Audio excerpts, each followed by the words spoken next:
I got some weird email from someone I never met named Smith, and they Oh, told me I needed to come up here because somebody was attacking their provocative view of the Earth. So yeah, that's why I'm here. Yeah, Yeah, that's cold. That's cold. yeah, man. I got worried. I thought it was Agent Smith, but It yo, sort of is. yeah, it sort of is. Huh? Oh Cosplay. goodness. Yeah, yeah. I thought like the Mandela effect. No, but me personally, no. I mean, it could have happened. To really? me, it seems like the ultimate gaslight by I don't know who, but like in terms It's, of did this really it's happen? it's got all You know? the elements of a complete mind fuck, Yeah, and it never yeah, touches Earth. It Yeah. never touches reality. It's the closest thing to touching reality is memory, and everybody knows memory is unreliable, especially when you yeah. couple it with groupthink. And I'm gonna have I just pissed off half your chat, London. No, I'm with you on that. I'm with you on that. I mean, Mandela people throw down for the gang. Yeah. it's it's a memory thing, right? It's a memory thing. So I'm with you. You can't, just like I was saying with your Ah, senses, shit! They're already here to get me. Stay away from me. Oh. you can't trust your senses, right? That's why with the flat earthers, when they say, "Yo, it's flat," I'm like, you can't even trust what you see nowadays. You can't trust your senses. Your senses lie to you. So with the Mandela as well, that's why I feel like, flat Earth, Mandela, kind of same boat. Yeah. It's just deeper than that, though. Like that word isn't what it is. It's actually understanding it in a deeper concept. Like I was explaining, going Look, in and out of different time layers. I've said to a few people, right? I don't want to, push the Mandela to the side. I want there to be something, but I want it to be something where I can connect it with my work. So I can say, Yeah. okay, Mandela's real, it's connecting to this. But there's not much correlations. I've asked people within the Mandela community, if you got something, bring it to me, show me that, But There's a community. There's a whole community. well, there's people that cover it. There is people that talk about it, and of course, there's a community. What's happening, Sniper? You all right, everyone? Evening all. How we So, doing, what's up, man? Morning to you. Hello to the Good rest. morning. yeah. 5:30. How's everyone? All doing all Same right? shit, new day. Yeah. Just learning about eyeball Earth. Eyeball Earths, yep. It's all happening here. All happening. Yeah. Everything's all So- linked though, I tell you. I mean, you got to think about, there's one person that we've been talking about tonight, but not specifically, Jeranism, right? The first thing that he ridicules is the Mandela. He's in a position to, he's got a lot of people viewing him that are searching for truth, and he's got a twist, they're twisting them already in one direction. And then as soon as someone starts mentioning Mandela, he's got to then ridicule that completely. There are so many residue on the Mandela that it has to be questioned. There has to be questions. Now, if there's a question, there's a truth somewhere. If there's questions to be told, going back from my grandmother's Bible that she's always had, and I start talking about bottles in the Bible, and she's like, no, it's called wineskins. And she gave me this whole lecture on wineskins. Mhm. And I said, go and get your Bible, show me wineskins. And she almost had a stroke. Now, I feel bad because I'm breaking other people's parables, but I'm searching for the truth. And if it means other people having to shake their bubbles to confirm my bubble, then isn't that what the truth is all about? Then in If other that people aren't, vein, if other people aren't ready for the truth, that's not my problem. If it doesn't if it doesn't resonate, it resonates with quite a few people. So therefore, there has to be something in it. I don't at all think that's true. I mean, you could say every there's all sorts of major religions. You don't believe in all of them, do you? No, because Well, they all at the resonate end with of lots of people. yeah, but as a collective, but as an individual, you've got to see through it. I was 6 years old in a classroom of well-educated, or I hope they were well-educated because they paid a lot of money, but that we were children from all over the world, from different faiths, yet we were indoctrinated on the New Testament. And I put my hand up saying, why aren't we reading the Old Testament first? And that was it. That was my first critical thought of that we are all pushed into one parable, one direction. We weren't taught about anything else in this school. Yeah, my point was just that lots of people resonating with something is not a good metric. There's lots of people that big group movements of all sorts of things that was a bad resonance. Or think how many people like Dave Matthews Band. I'm about to say Taylor Swift, but you got it. Yeah, I mean but it's a different frequency though. You know, there's no ritual going along with all this. You know, there's no Mandela effect? Dark black magic. Oh, you know, come on now. There is ritual. There's definitely not with seeking the truth though. On a mainstream level, I think yes, but I think once you understand it in a different perspective, then it's different. Because they present things on a very basic note, but once you understand them in a bigger picture, in a bigger alignment to deeper forms of, you know, breaking it down and understanding for what things really are, because they're not going to just present something to you that isn't relevant. They will, but it's about your understanding of it in a bigger trajectory. Yeah. I mean, do we think so highly of ourselves that we cannot make mistakes? Right. And like think that everything is you know, and the older you get, man, the more I guess Mandela effect could. I mean, I know that my memory like something is real, forgetting shit all the time. And I spent a lot of money to make my memory this way. It's not forgetting though. It's not forgetting. It's definitely not. I mean, I had my art exam at school was to draw. Right.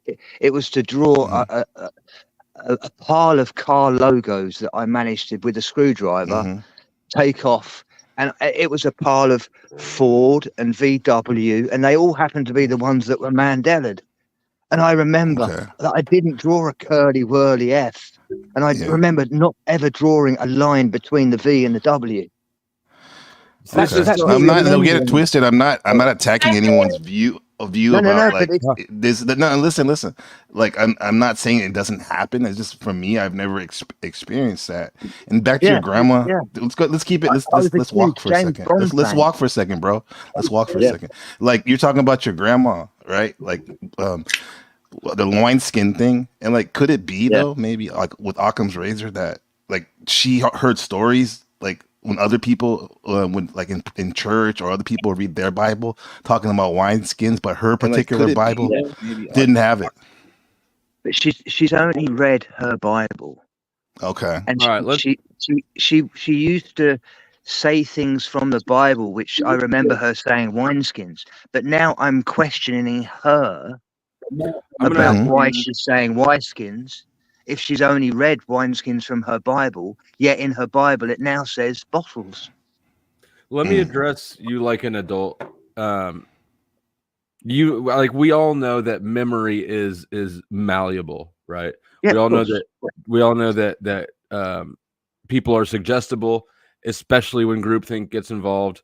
Many of us also know that memory, the way memory works, is the more emotionally impactful an event was, the stronger the memory will be, right? Nevertheless, all these Mandela effects are completely trivial little details that nobody's ever had an emotional impact about at all.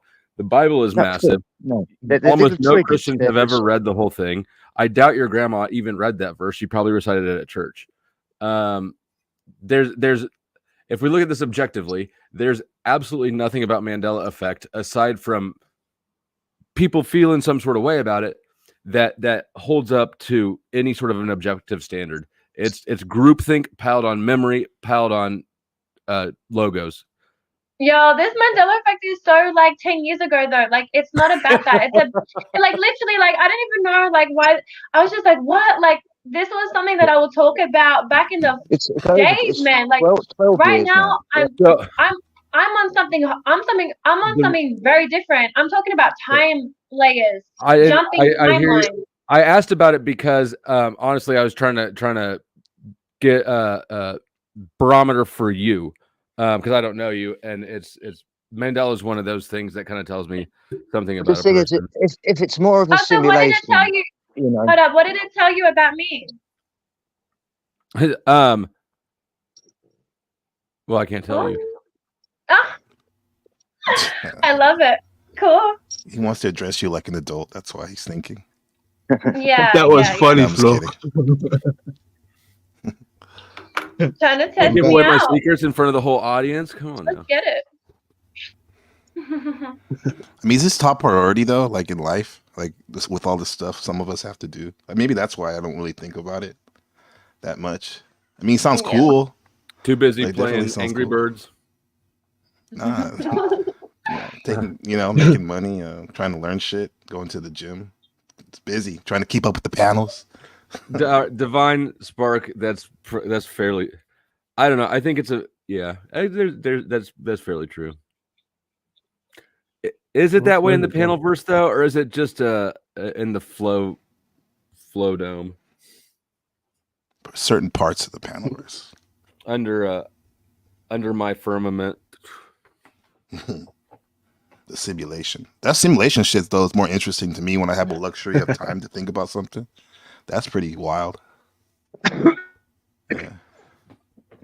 Yeah, that one does kind of grab my attention because there's some stuff it's been tying into the eyes, you know, with technology as well, simulation. When I think of simulation, I think of technology, and when I think of technology, I think of like humanism, you know, becoming one like AI and shit like that. And Elon Musk and these people, they've been showing me stuff to do with the eyes and like the robotic side of things. So that's kind of caught my attention. What did you say about Elon Musk? That's my homie, man. He told you something? Am I tripping? Yeah, he told me he's a hollow earther. You're fucking with me. No, I was saying what? He's got some new works that he's been doing with the eyes, with the lenses and the eyes, trying to convert people's eyes into like part machine, right? Some type of device attached to your eye itself, and it connects to your brain, right? It's wild. I want it's him to wild. build flashlights into mine. There you go. The light of the lamp. That's what they call it. The light of the lamp. The bionic eye. Yeah. Oh yeah. You gotta get your leg ones in. Your bionic leg. Are you missing a leg? Well, it's being marketed as no, my left leg. It's being marketed as a way that blind people can see. That sounds good. Sounds good. Yeah. I don't know. I don't. Even if I was blind, I don't think that I would trust. Yeah. I hate how these people update my phone constantly when I don't want them to, and then fuck up the storage space on it. I don't want them doing that to my brain. No way. It's already happening to us, I think.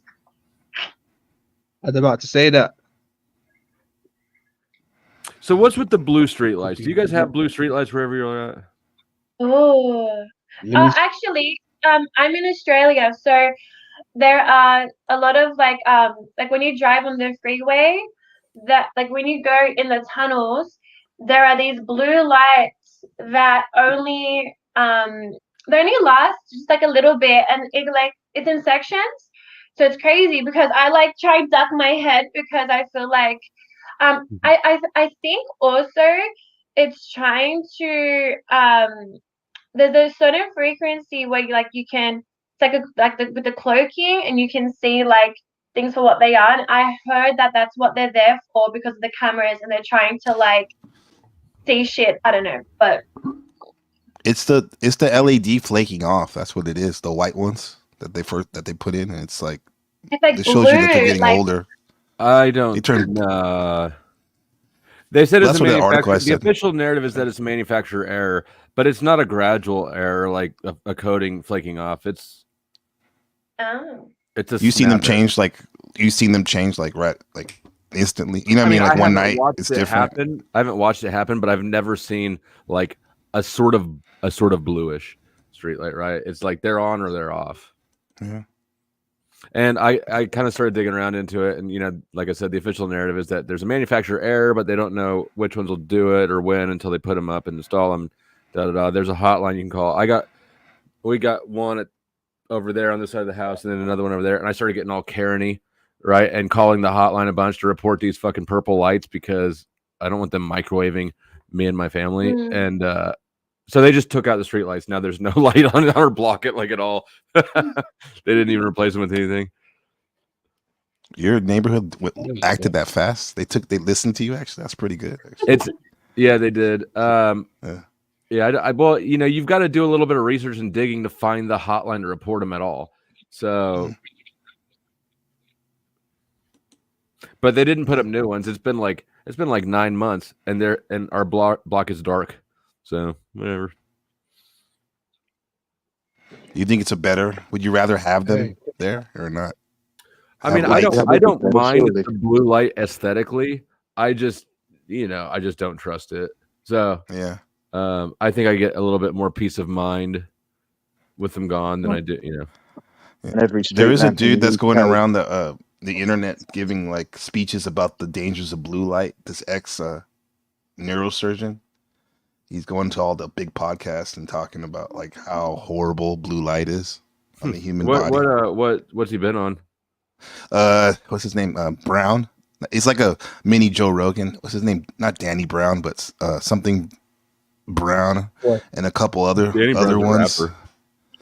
I'll find it real quick. But like before, I used to be just in the Instagram, TikTok, meme shit, like consciousness truther shit. But now he's hitting these things up. No, he thinks like blue light's like the spawn of the devil or something. Yeah. Hey, let me quickly play you a little bit of this real quick. Based here in LA, actually. The way it works is the system comes with a pair of glasses that have a small camera embedded in the front. And so then whatever video the camera records, that is being translated into a series of electrical signals delivered to this chip that is implanted in the eye. Let's see if my pointer works over here. We can zoom in on that a little bit. Zoom to the back of the eye where the retina sits. And you can see the schematic here, this electrode array that sits right on top of all the neurons in the eye. Usually, neurons communicate with electrical signals. So what this device is doing is basically hijacking the communication channel. It's electrically stimulating the neurons in the eye. And to the brain, that's indistinguishable from that word he used, hijacking, right?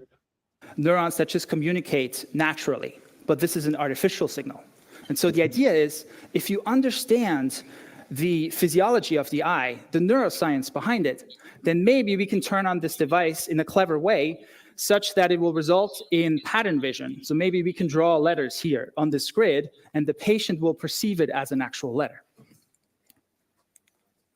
We call this idea the scoreboard model, because if you've been to a large sports stadium, you've probably seen these scoreboards, right? And from far away, they look like a coherent image. But as you walk up closer to it, you realize that every pixel in there is actually an independent light source, a light bulb you can turn on or off. And so that's kind of the idea that underlies these approaches here. If you had an image, if you wanted to or needed to translate this into electrical stimulation, you would assume that you could just take each pixel in the image, and that would correspond to an electrode in the array. So if you just had a 10 by 10 grid of electrodes, maybe the image you can produce is not very interesting. But up the numbers, right? And at some point, you should be able to create useful vision. This is the idea behind the scoreboard model, where you think that stimulating a grid of electrodes leads to the perception of a grid of luminous dots, little flashes of light. There you go, gents and ladies. When you start, I'm new all the time. That's where my research takes me. What can I say? Cool. Hey, London, I put the blue light dude. He was on Danny Jones' podcast. I put a little short explaining what he thinks about blue light, how dangerous it is in the back chat. The first one, right? That's the long talk, but a short synopsis, I guess, is that TikTok. I mean, that short video I put in underneath it. Yeah. Okay, sure. Okay, I see you. I see you. All right. Yeah, because I've been hearing about blue light for a minute from some of my other friends.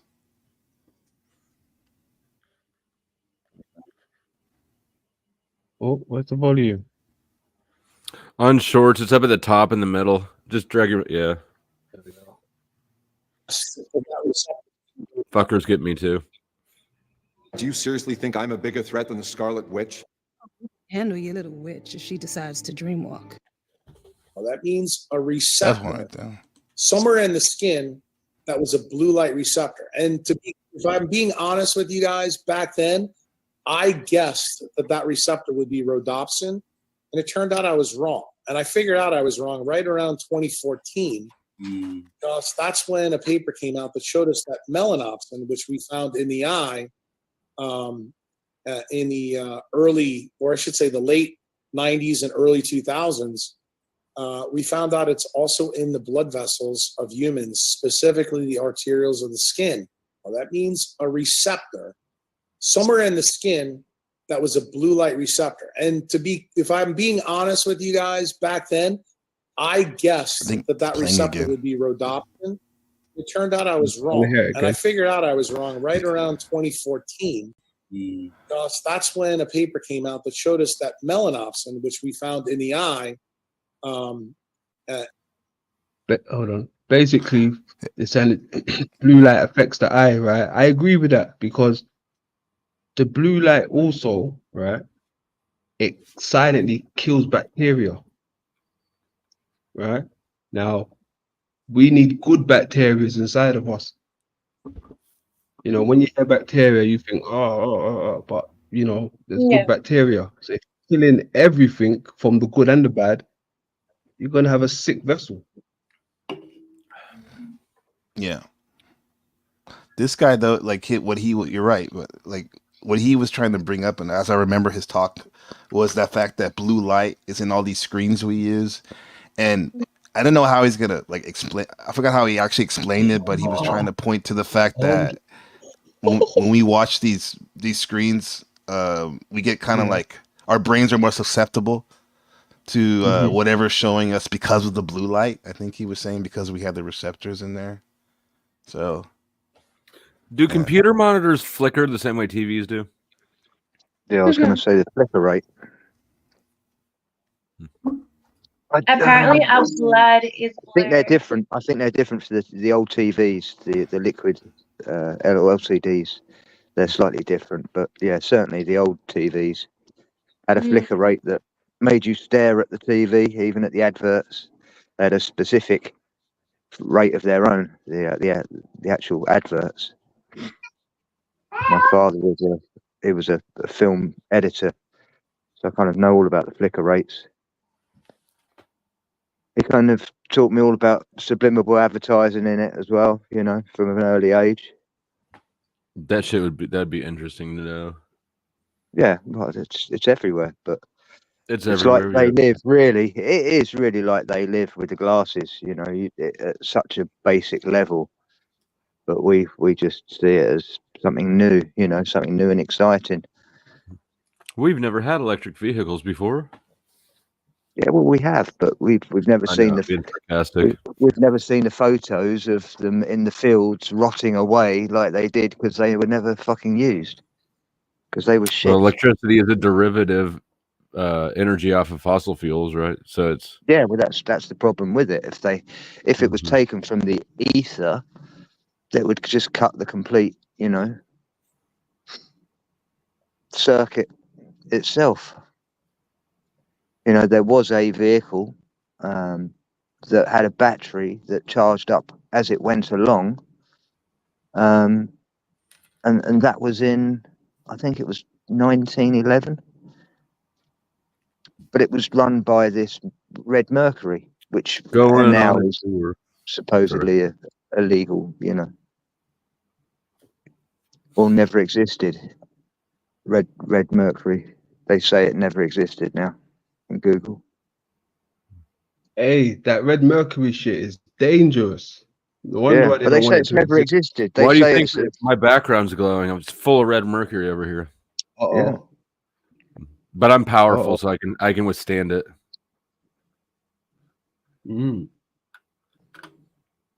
Plus, I smoke a lot of cigarettes; those protect me. Yeah, the nicotine, you see.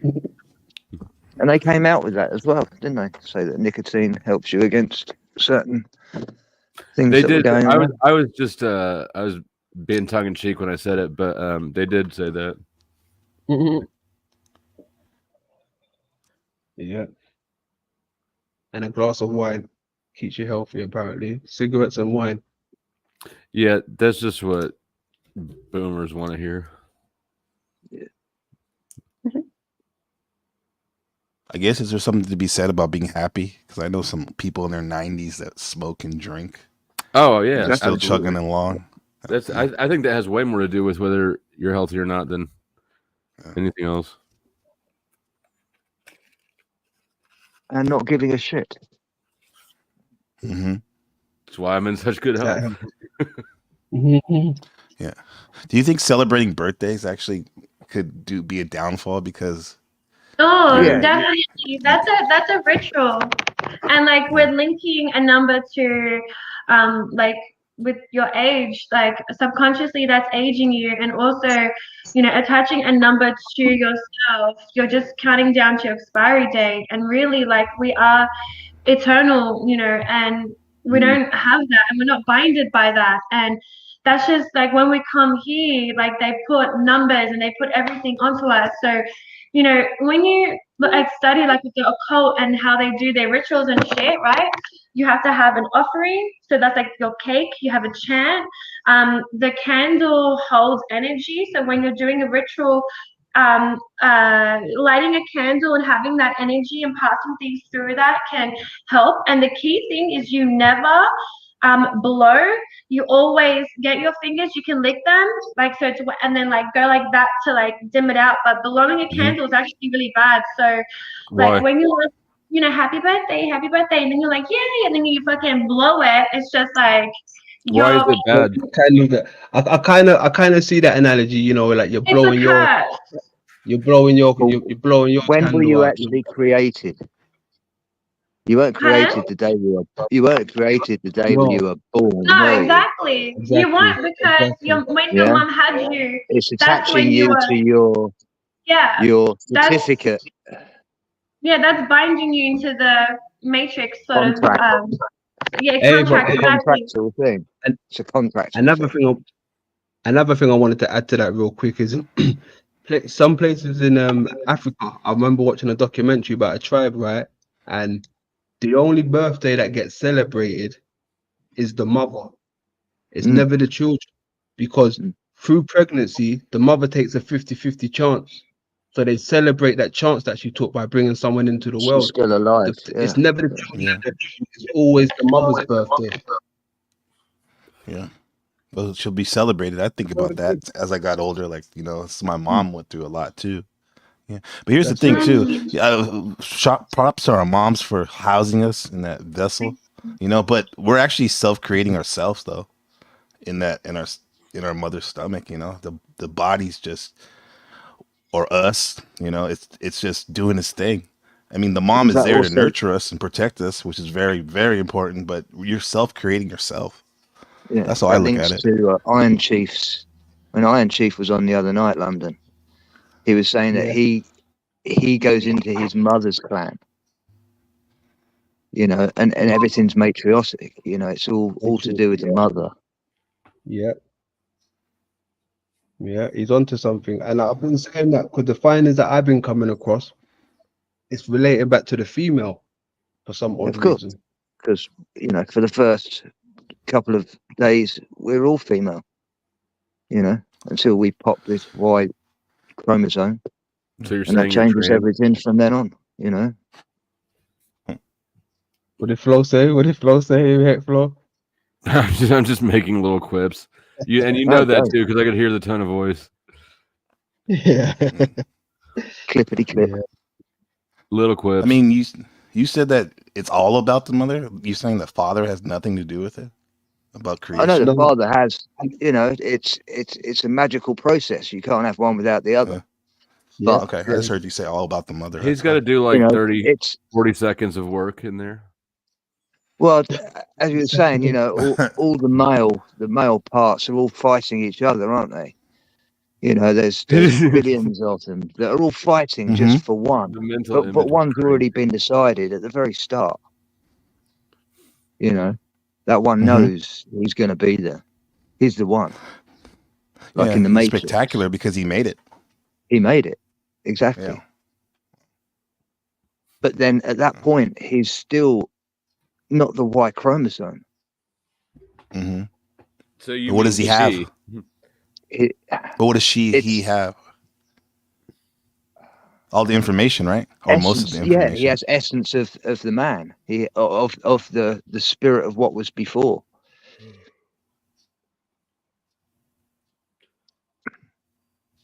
Yeah.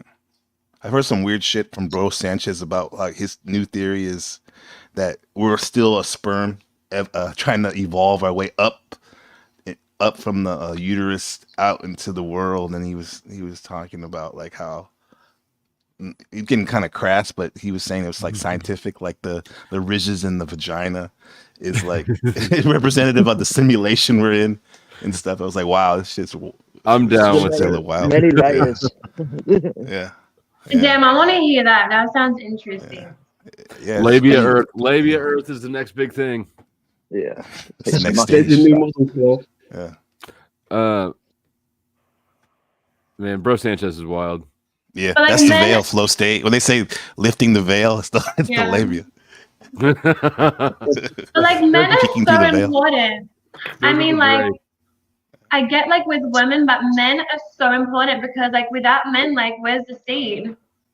Exactly. Yeah.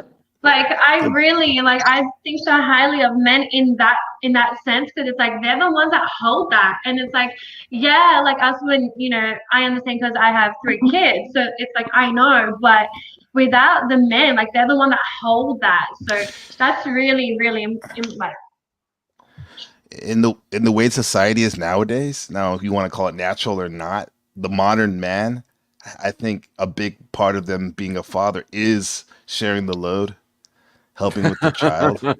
Even though we want that 50s way of like, I just come home and put my feet up and like you did that watch on purpose, TV. right? There's no way that was... Do you know what's wild about that though? I mean, even though Eternal said that, right? The man had the seed and everything. I mean, Yeah. that's only within like the human kingdom, right? Mm-hmm.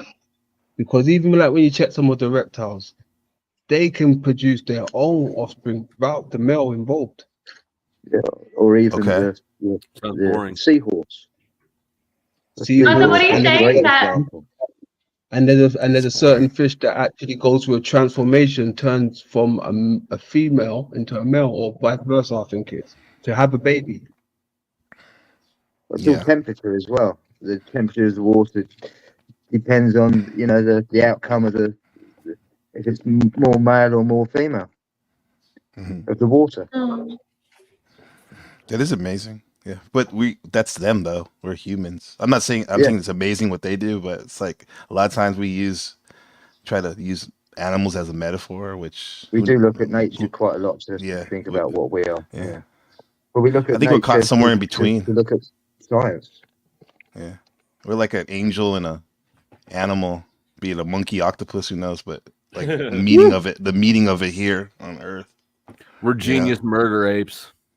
But we'd like nothing else. Caesar.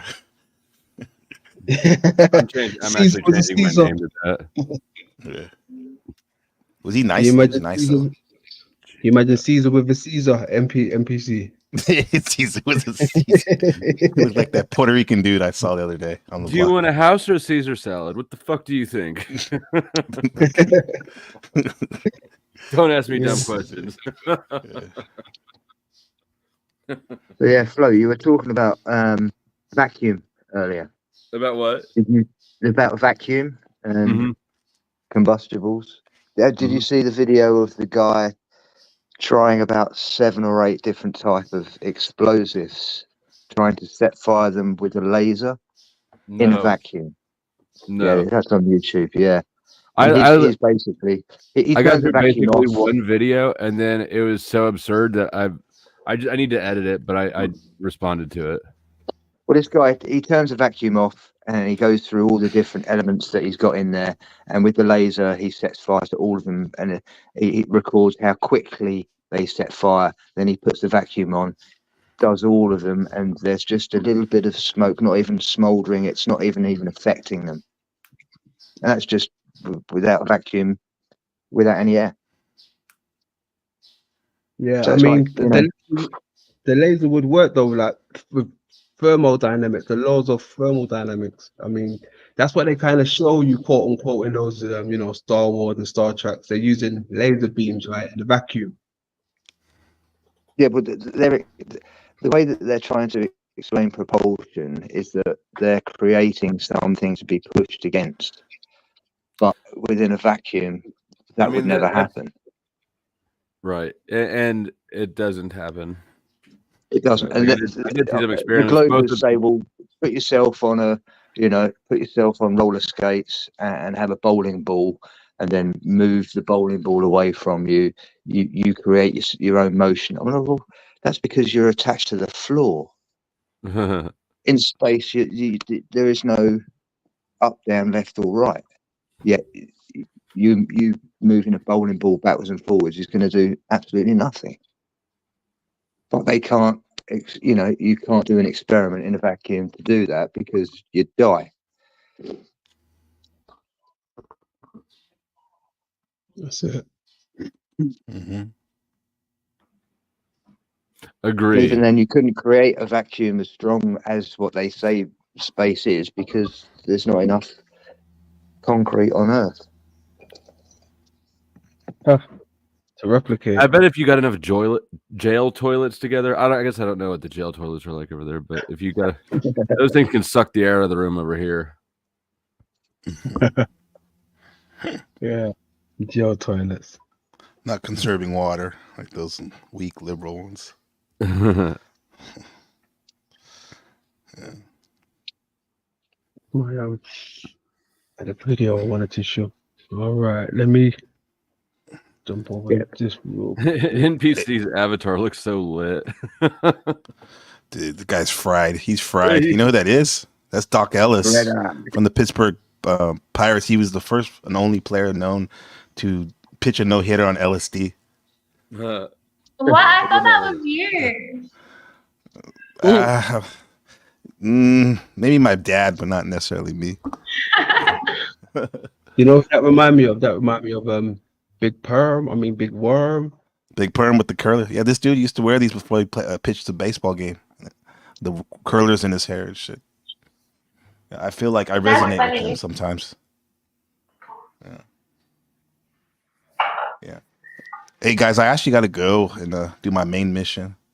I appreciate hanging out with you guys. I had a lot of fun. I didn't even know about this channel. Yeah. Oh, you didn't know about it? Is it to blow up the golden eye? Yeah. What was that, Flo? I asked if it was to blow up the golden eye. Oh, okay. Yeah. You don't get the reference? London, surely you got the reference. You play James Bond music at every thing you do. I'm yeah. Rebuttal. For shame. I need to cam up to look at you and your beard. You should be embarrassed about Don't yourself. look at me. I'm looking at you. Can you explain it, Flow State, for some of us to need to get up to speed? Yes. All right, in the beard. So, GoldenEye 64 was one of the most epic video games of all time. Right. I don't know how old you all are, but probably about my age. So you've grown up with it. What happened? He's cooking. His mom's cooking. So y'all should have grown up with it. Y'all should have played it, and y'all should know that they blow up the GoldenEye, which is a satellite. Yeah. Oh, that Russian dude. Yeah, I mean, did. I remember he was an engineer in the movie. Yeah, I mean, that's going into that is going into one of my videos, but I thought there was another reference to it. I must have missed something. Yeah, I'm slow today. Sorry, forgive me. Forgive me, slow ladies and today. gentlemen. Hey, I invite you guys tomorrow. I'm having a thing at the NBC game live at 10 p.m. Eastern. First installment of a world tour where we travel around on these walkabouts and talk about the country and shit, like the food and some of the weird shit about it. Like tomorrow will be Bangladesh, Nice. which is a crazy ass country that has like 160 million. Isn't that where tigers live? Yes, the Bangalore Tigers. Yeah. They speak Bangalore, Bengali. I couldn't find it on a map, but I know that there's tigers there. Yeah. Check this out. There's 57 square miles of that place, and there's 160 people living there. It's crazy, bro. Yeah. We'll I think I'm subbed to you, but give me the link anyways backstage. Okay, I got you. Actually, everybody should, except for London. Obviously, I know how to find him. That's not fair. Obviously I know how to find you. It's hyper fair. Multiplayer 64. That was my shit. 60. GoldenEye was the one. It apparently wasn't your shit. It was my shit. He had to explain it to us. You were probably playing with like a black and white Game Boy. I'll play Mario. Wait, were you Odd Job Flow State? Odd Job. Man, you never even played the game. Oh, I did. I'm probably older than all you guys, but my little brother used to kill people on that. Mm-hmm. Yeah. How old are you? 37. How old? You think you're 37? Oh no, I'm 37. I don't know. Oh, you're young. I'm 30. I'm 46. Oh yeah, no wonder you didn't play it because you're old as shit. No, I played it, bro. Like I played it. I mean, when I was getting those young women, I would come in and play a little GoldenEye with my kindergartner brother. Yeah, he would kill all my friends with the headshots. Pause. 51 here. So I'm pause. That's my bro. No need to pause. I'm secure. All right. There you go. There was just some. You ever been to a Diddy party? If I did, you think I would tell you at this current moment? Fair enough. How many bottles of baby oil do you have in the bathroom? As much Cristal that I have in the pantry. None. Peace, guys. You guys are fucking hilarious. Flo, keep doing what you do. You're Barnum and Bailey out here. Peace. Right on. Okay. Much love. Lay low. I remember that version, the big head version, when you can switch into big mode. That was hilarious. Yeah. I missed that shit. Epic times, right? It was the golden era of video games. And then we moved into the golden era of new metal, right? With Korn, Kid Rock, Limp Bizkit, all that shit. Listen to it on your Discman while you sit around and smoke cigarettes outside the gas station and mean mug adults. I said Discman.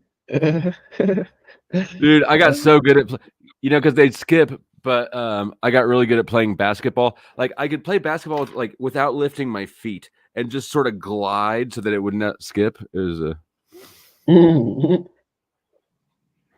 good old days, man. One of those stupid skills that.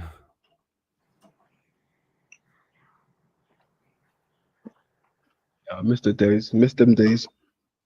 I said to my son, if they want a computer or a game, it'd have to be a PC, something they can actually, do some work or learn on, and at the same time, possibly play a little game from time to time, but not a. I bought my kids a PS5 just recently, and then my middle son went and he put like a little card, like a business card, in the fucking thing, and I was just like, but I got it out, so it's okay.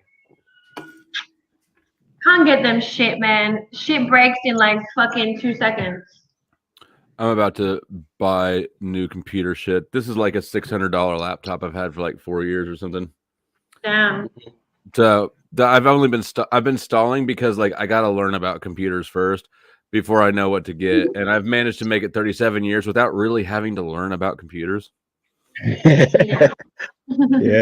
Best of luck with that then. But I'm at the end of my rope. I pushed this shit as long as I could. Are you going to build your own? I don't think so. This laptop was stolen. I stole it from my son's Easy, school. Like, Ask easy your time. lawyer. it's Easy. not. I bought it. Well, if it's from the school, they already know where it's at. Those things track everything. You ain't getting away with shit.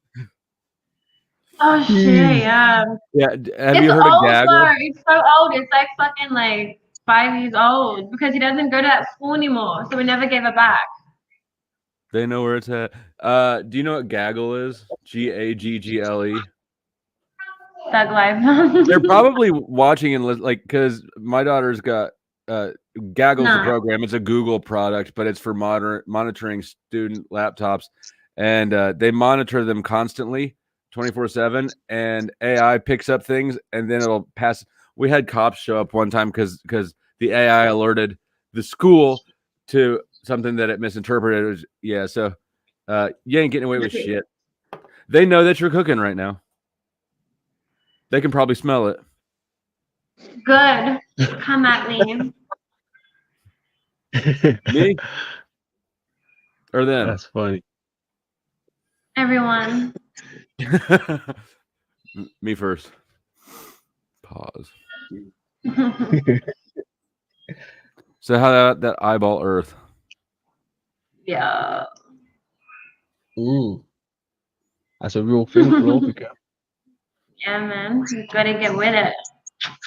A real thing. The eye of what? Sauron. That's the Mm. where's that from again? Hold on, I know where that's from. Lord of the Rings. Lord of the Rings, yes. Or it could be the Eye of Ra, and I don't know if that would be better or worse. Yeah, probably. But then that's Bring Stallone into it. I almost got an Anubis tattoo when I was young. Yeah, A big that's how Anubis I got. tattoo. Oh, what was that? When I was younger, I almost got a big Anubis tattoo. The jackal. Oh wow. I didn't know what it didn't mean shit to me. It just looked cool. But Apparently, Anubis, you can see it like on our brain. There's like a part of our brain, and it has like the little outline of Anubis. Yeah, that's thing. What they call that again? Hippocampus, something like that. When you see those things. Yeah. I don't know, but now that I'm a little older and have more respect for the occult and shit like that, I'm kind of glad I don't have a giant tattoo of an Egyptian god on me that I don't really Exactly. might find out something about it later. So hold on. Why Anubis though? Was you into? I just thought it was cool looking, and I had an image that was badass. But I talked to a few different tattoo artists, and all of them said at least 3 sessions, and I just knew that if I had started it, I'd be sitting here with a third way completed. I'd have Where did you get the third of a Anubis dog from on me. originally? Was that kind of like from a music video, or was it a musical kind of? I don't know where I got it from. God, it's been like 20 years. But I found wherever I found it from, I liked enough to print it off and talk to a few people about it.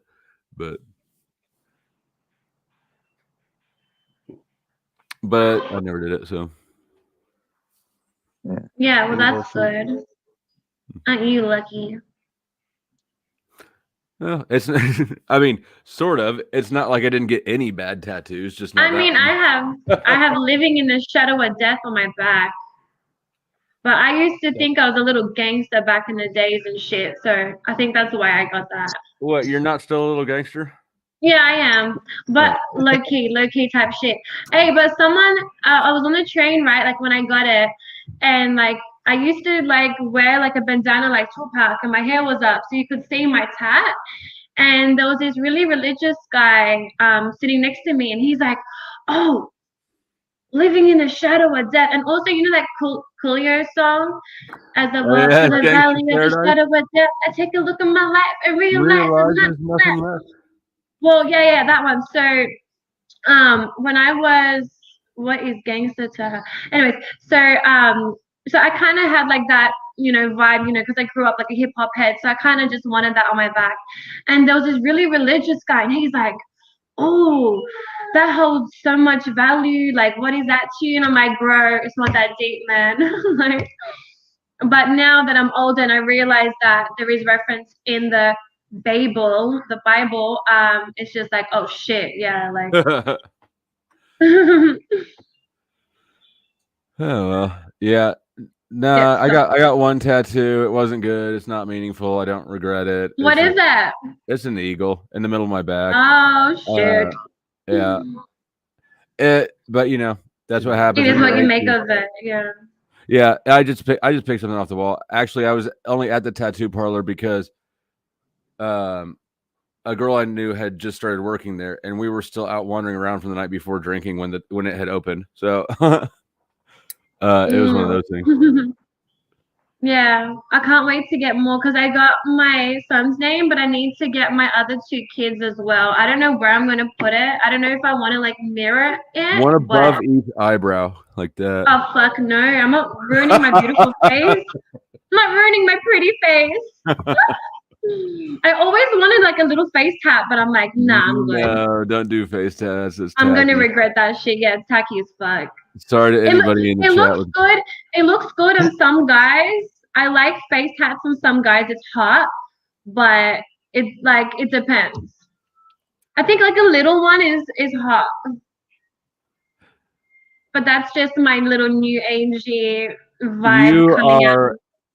such an edgy gangster. I'm a what? And you're an edgy gangster. I'm an edgy gangster. What's up? Yes. A badass. I don't know. Hold on, I got something. Gotta find this real quick. Got any new videos from me, Flo? Of you or for you? Oh, for me. Oh, yeah. I was gonna say I haven't uploaded any videos of you. I don't know how you knew I had new ones. Pick your words careful, London. Hey. Damn, where did I got a fucking face tattoo video? Or the short. Well, I'm kind of got into a squabble with another YouTuber who's got a face tattoo. Yeah. Oh, here it is. Here it is. All right, let me share screen. Share screen.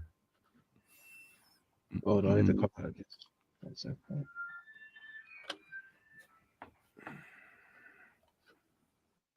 Some people in the chat will get triggered. Oh, face tattoo. Face tattoos? They're a little out there. Why did you feel that it was smart to get tattoos on your face? That's what ratchet people do, baby. If you're an 18-year-old and you think you're a hip-hop star, don't do it. Don't. It ain't worth it. No. A goddamn spot on the side of your left eye. What is that? Like a little thing on their cheek. The SoundCloud rapper tattoo. It's a heart with little butterflies, moons. I think they're cute. The tattoo on my face is for someone who passed away. That's what a heart on your face means. It's not always like this, but 9 times out of 10, the people that have face tattoos, they tend to be like, look at me. They're very egotistical, or they're very like self-centered, and they want that attention. They usually don't spend over $50 for a face tattoo. I'm saying this about rappers. Don't like it. Don't look at me. I'm more impressed by a butthole tattoo. That's where it's at. The people that come in for the What the fuck is like a mini documentary on face tattoos? Like, what is that? Yeah, it's the guy that was the white guy who's like, if you don't like it, don't look at it. He's got a YouTube channel, and we kind of got into it. So I've made a few shorts shitting on him because it's a vibe. Huh? I said it's a vibe. It's a vibe.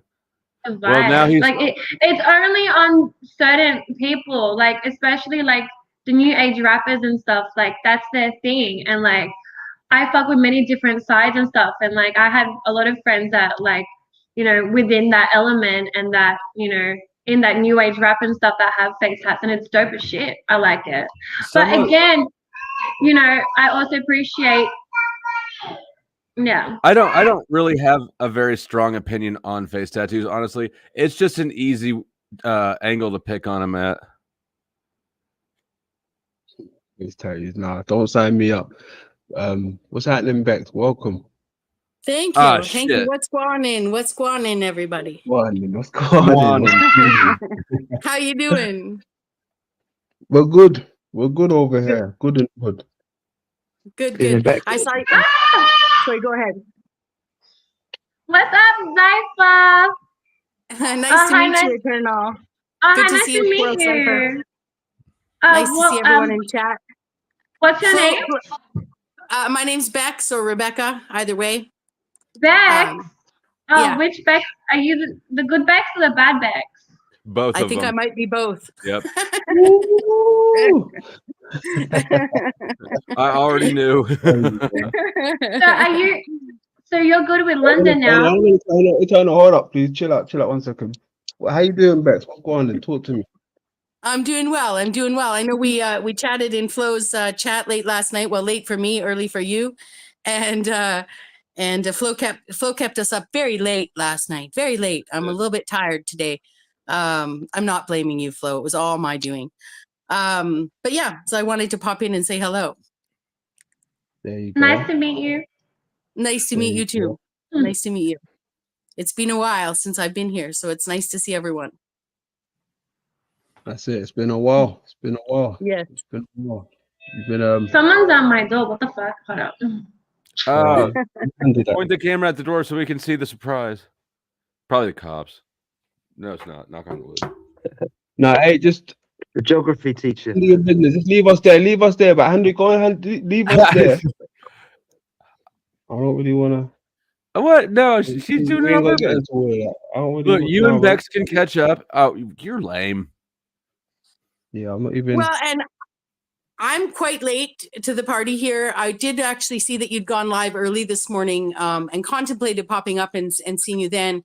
But I was watching the some of your presentation on the sort of the new options to the shape debate, and you know, I haven't caught up on any of the stuff you guys were talking about because I had an appointment this afternoon. So I more wanted to, don't think you're interrupting. London and I can have a conversation anytime.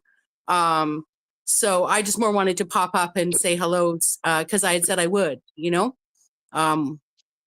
So what we were going to talk about can be talked about at any time. It's not pressing. I got a package. Woo! I bought the cutest shit. Is it a dress? Oh, I'll show you right now. No, it's not a dress, but I'll show you. This is so dope. Oh, It's I a ordered Jordan. something too. Oh shit, it's a Jordan. Okay, hold up. This is so nice. It's a Jordan little top. Try it on. And I got, oh my gosh, this is so nice.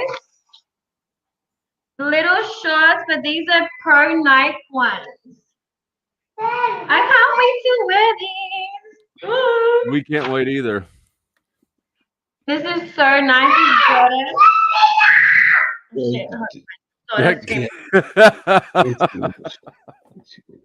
Happy birthday, That Flo. kid is done with that shit. Flo, you kill me. Huh? Flo, you kill me, you know. I swear to God. What? We're all thinking it. Hey, so Bex, what's going on differently, man? How's life been treating you? Life is really good. It's really good. I've I've been busy. I've had a really busy last couple of weeks. Her rash cleared up. I don't know if rash? Yeah, I don't know if last time you guys talked, she probably still had that itchy rash going on. What itchy rash was that? I'm just making shit up to entertain myself because you guys catching up is not.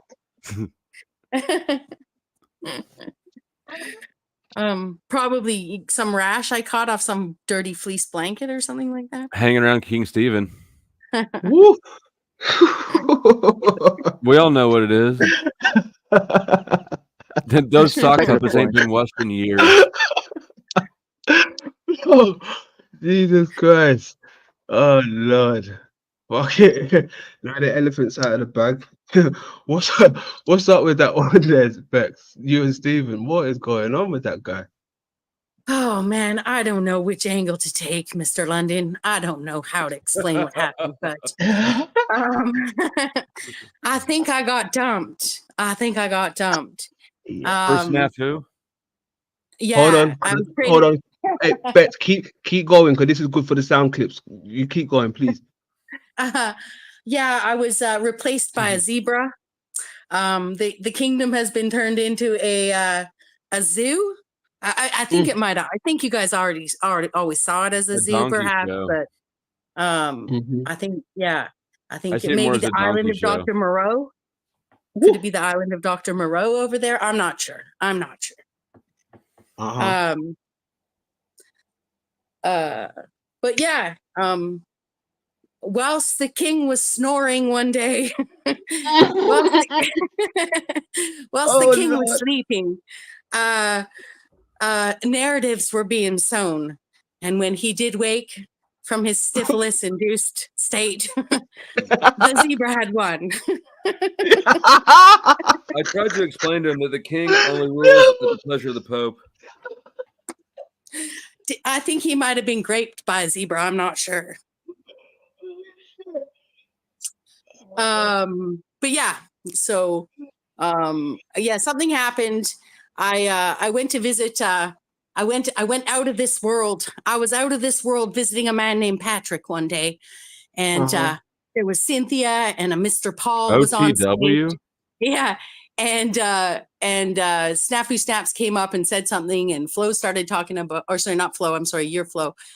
Snafu Snaps came up and brought up King Stephen's name and the fact that I shouldn't be over there or something. And then Paul mentioned something and analyzed Stephen's behavior online. And I guess I didn't defend Stephen, and suddenly I was enemy number one. So. But we all knew. I know Demon Slayer's like, why is she running back there? I'm like, well, you'll see. Yeah, we knew he'd flip, so he did, and it took a long time, but it finally happened, and here we are.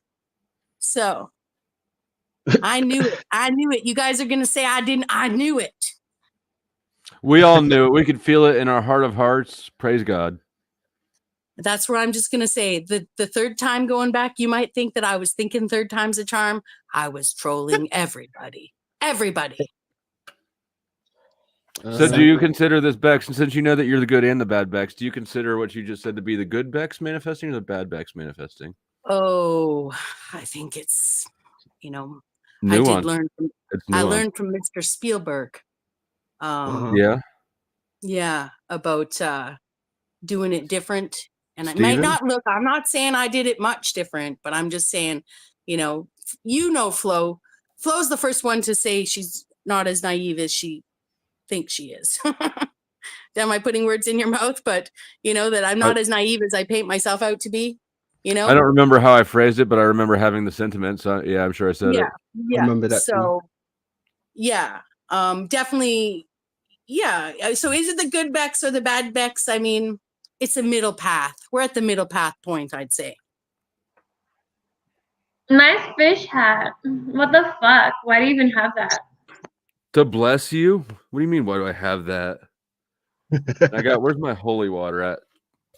Oh no. I'm good. Holy water. I got holy water. Yo. Is that Diddy water or holy water? It's empty right now, so I just gotta sprinkle some Pepsi on you. Father, Son, Holy Spirit, Spiritu Sancte. Amen. No. How many beads? Does it burn? It burns so bad.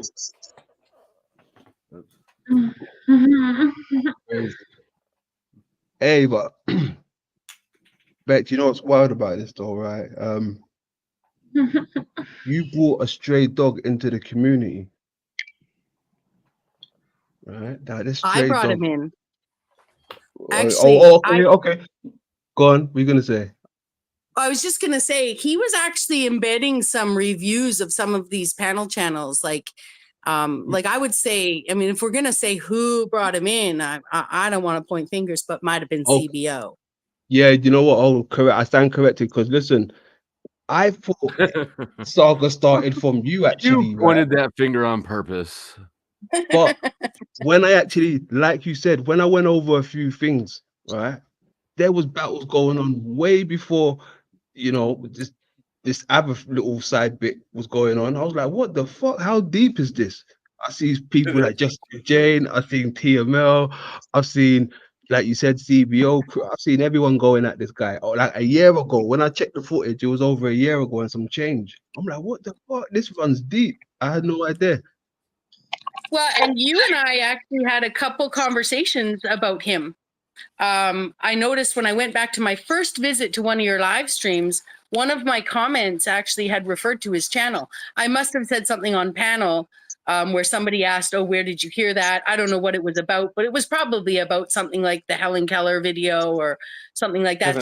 Totally unrelated. But one of my first comments in your live stream was the sanity machine.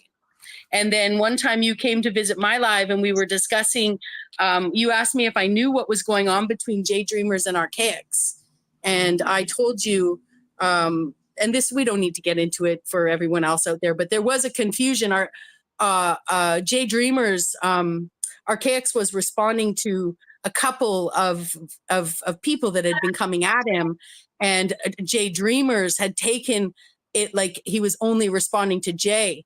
And it wasn't. He was actually responding to the sanity machine as well without naming him. And I didn't name him on the channel when you and I were having this conversation because you asked me what I knew about it. But I did in the back chat say to you his name as well. So, you know, it kind of like right from day one, this guy was actually attached to us, you know, and I didn't know any of the sort of response content he'd been doing at the time. And he really likes M or liked M. Yeah. Yes. Yeah. And he'd done videos on 007. He'd embedded criticisms of Flo in some of his longer videos. He'd pointed out Flo long before he actually, I think, was on, like, Flo even knew who he was. He was going in on TBE, EBT, CBO, Flo. So he just wants some attention and some friends. I think so. I think so. Well, London, did you know that Paul Unslave, he did a super chat in Archaics the other night? Word? For real? Yeah, for real. What the? Wow, interesting. Didn't get his message ran out. He didn't get it read out by him. But... Hey, look at that. Very nice. I changed my fish hat into devil horns. Perfect timing. But you know what? Your wardrobe changed Trump's mind, so I'm not even gonna try. It doesn't go there. Huh? It doesn't go. I bought it separately, but the blue doesn't go with that.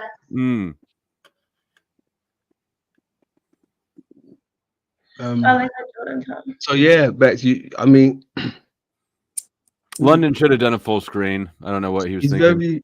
Oh, you want a full screen? Go ahead, have a full screen. No. It goes to the kitchen, though.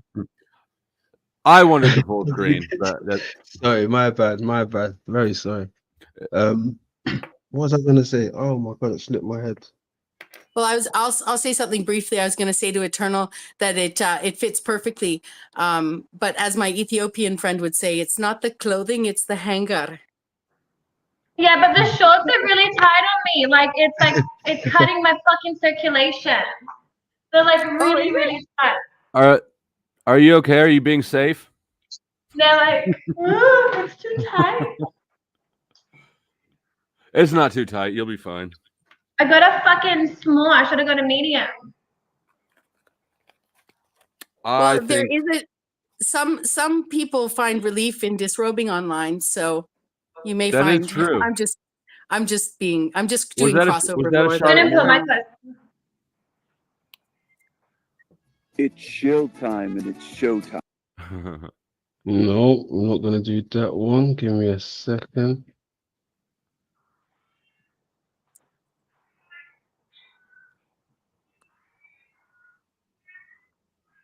So you can talk amongst yourself a second. Okay. if I remember rightly, the message to Jason, he wanted to talk about reincarnation. Who? Sandy Machine? Paul on Slave sent a super chat. Paul know, but well, I guess he knows about as much about reincarnation as he does about law. Yeah. I think this is the one. It's showtime. It is good to see everyone here. Welcome to El Diablo Radio International. Great show. Eventually, that one means something. It already does to me. There's me here, but it would mean something. An individual with multiple personalities can change their body chemistry with their thoughts. Someone's coming for you. Who's coming? I'm coming. The beast. I asked you to cooperate. You don't want to cooperate. You're devil inside. Tyrant caught. Devil inside. It's moving. In excess of a song, the devil inside, the devil inside. Every single one of us, the devil inside. Remember that song? Slipknot? Imagining things here. Yeah. You people pay attention to what I'm saying. The devil inside. The devil inside. Every single one of us, the devil inside. Remember that song? I wouldn't mess with me if I were you. These people want to play these stupid fucking games. The devil inside. It's not loading properly for some reason. I have to come back to that. Is it lagging on you lot's end as well? It didn't lag. It didn't lag. No, I don't think. I'm just watching in StreamYard. It seemed fine to me. Yeah. It's okay, listen. Oh, wait. It was lagging on my... He got his lyrics wrong. That's okay. He ain't perfect. Yeah, but he is the king, so he's damn close. Hey, he's one of one. You know, like in this community, right? You can say, yeah, that person is a bit like that person, or that person's a bit like this person. There isn't no one like that guy. There is nobody like him. That's true. Yeah, it's bloody creepy. That shit is creepy. I shared a link in the back to. I think there were only 13 videos of a cartoon called Ag. It's the Mr. Hell Show. You might find some of that. Mr. Hell. I don't know who you're talking to, but I've got it popped up in a new tab to save for later. Yeah, it's a pretty funny cartoon. It's just a funny cartoon about the devil, but there may be some good. Yeah, I only remember one where he was trying to insure the world for everything. He was selling insurance. They were doing an insurance racket, and Mr. Hell, Mr. Hell, aka the devil, was insuring everyone on everything, like selling insurance for everything. And it was a racket, but it was, anyways, I'm not doing it justice. It's pretty funny stuff. I bet it is. Yeah. Do you remember that show, the cartoon, Charlie the Unicorn? Did anybody ever see that shit? No, I don't remember that. It was like one of those. Huh? It was one of those wacky. It's one of the, I'll find it. It's one of those wacky sort of internet cult phenomenons for a bit, but yeah, and like still shot cartoon, not like it was just just moving. The legs didn't walk on the horse kind of thing. Yeah. It just moved along. Yeah. Yep. Yeah. I really like that one. I don't know why, because I'm retarded. Well, I would love to do a catch-up show at some point, London. If you're interested. Only mustard shows. Only what show? Lowe's got the jokes today. Dad jokes. Right? Yeah, that was like the cleanest joke I've ever heard you say. I gotta go pick up my daughter in like an hour. I'm wearing cargo shorts. I'm dadded to the fucking gills. Dadded to the hills. Mm-hmm. Hilarious. So what's Snappy's new place in this role? So what's Snappy's new role in this place? Neurosyphilis.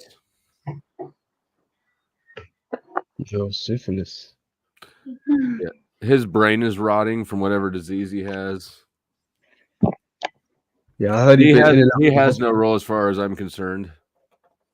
Well, he's been excommunicated from a lot of channels, it seems. Barely. Yes.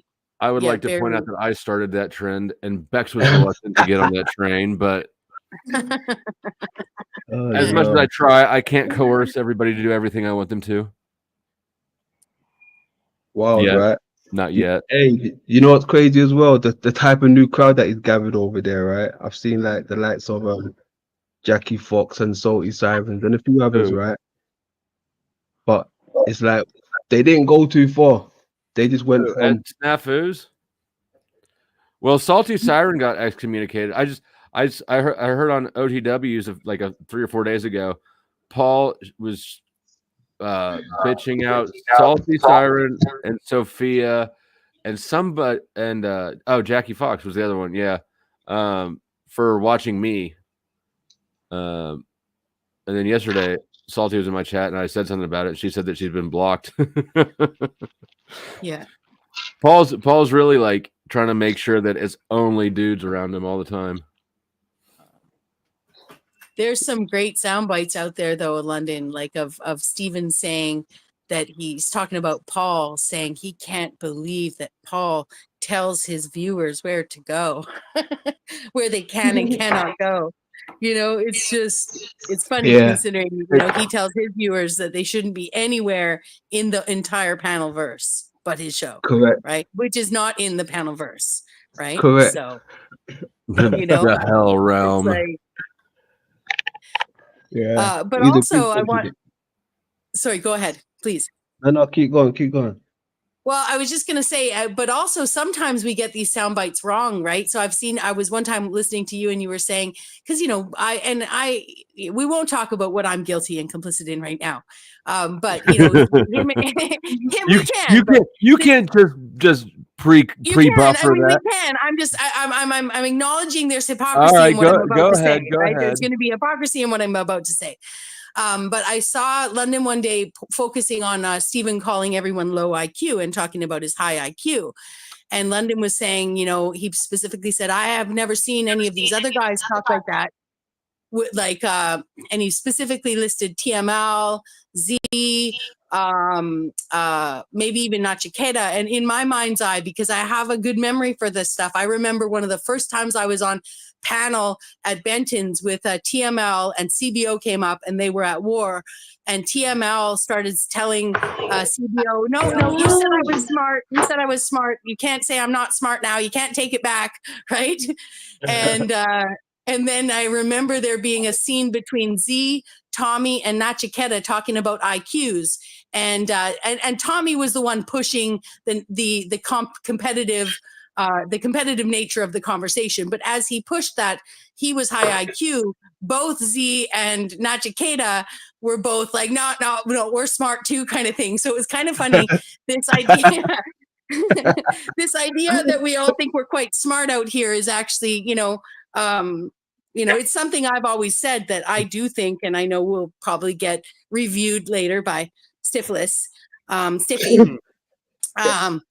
But ultimately that he gave me shit for calling Flo smart. That's great. He was butthurt about that for a hot minute. Oh, so mad. That's one of the times he flipped on me, was simply because I hopped up on a panel that you guys were all on Gen X Jeff's, and I started right off the bat acknowledging something about you're intelligent, and he lost his ever-loving fucking mind, saying I was cupcaking to Flo, and I should have defended him. And anyway. It was fantastic. The first time I ever took up for a man against another man out here was on Charles Waugh's panel. I took up for Christos against Voy, and I didn't know anybody's backstories. Voy immediately went to his own channel and created a live stream called What is a Cyan? And he started talking about me, and everyone ended up over there, and I was so shocked. It's someone who works for it's an agent who works unpaid for the Jews. Oh. So you do the Jews' bidding, but you don't even get paid. That's essentially, I think, you know. I got no problem with the Jews. I'm not meaning that in a disrespectful way. Big fan of bar mitzvahs. Yes, Mazel Tov. It was just Yom Kippur. This is just the definition. Gefilte fish is my favorite fish. Yes. So, you know, and the reason I qualified all of that discussion was because I'm guilty of adding to the narrative when he's calling people low IQ and putting in, for instance, the average IQ of Jamaica or something like that to troll London, you know? But also, you know, but most people see that kind of stuff as, oh my gosh, Bex is in her feelers, because I have been so emotional. I was so emotional out here, you know? So, oh my gosh, she's in her feelers. Penises But can be scary things. You know, I don't know. I think London's about as trollable as Flo is. I could be wrong. I don't know. I don't know that I've never seen anyone really try to troll London that I'm aware of. I mean, I'm sure I have. I just. But back to these women, some of these women that we see that have moved over into Stephen's camp. I think that the zebra actually has his own following, and he's a bit of a daddy. He's a zebra daddy to some of these ladies. So, like, they're not following Stephen. Zebra daddy. Zebra daddy, got you. Interesting. Sounds terrible. Hey, Lonnie, what's up? Yeah, that's wild. I mean, he can't get enough of you, to be honest. He can't get enough of you. I don't know. Is that the potato head? Yeah, that guy. That guy. Did he say he can't get enough of me or you? You. Oh. Well, he followed me up onto TBE's stream the other day to accuse me of stalking him. And I said, that's not how stalking works, Stephen, right? And then he and the zebras proceeded to talk about my nether regions for like 15 minutes. And I thought after the fact, I should have just turned and said to him, I've never thought of yours. I've never even, that's very interesting. But the minute that you say that, you're it's self-defeating. I mean, I suppose that's a level of anal retentive particularness that they're not going to get to. Expand? What do you mean? Oh, it doesn't matter. Never mind. Move on to the next thing. Yeah. I'm trying to find the clip of Stephen crying because I'm smart. Oh, did you get? I knew the sound, but I knew the timestamp. I obsessively tried to get that to you one night. If you've got it handy, I've got my shit's all clogged up. I really need to finish the Greatest Hits Volume 2. I don't know that I do, but it was right. It was on a Tommy stream, right around the time that London popped up. What is it? And it was on that stream. It was on that stream that KJV was born. Okay. I get. For it all, but Someone's. What is that?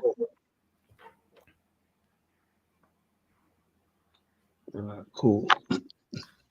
Let me try that thing one more time. Give me a second. Capricorny also shared a link to when EBT popped up the other day on TBE's stream as iGuru 2. It was Where pretty is funny. that? Let's have a look. Check in the chat. Capricorny shared the link. I could find the timestamp if you wanted. What's up? What's that, Hank? Hi, nice to meet you. Nice to meet you too. Lovely to see you, Mr. Hank. Thank you, Bex.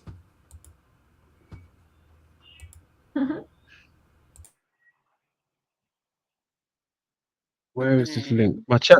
Hold on, I've gone into the chat room and it's like loading still. It's not even. Here, I've got it open so I can pull it up. I can give you the link. Share. Copy link in the back. Okay, so that's the live stream. And I hop up. Let's see. I hop up around.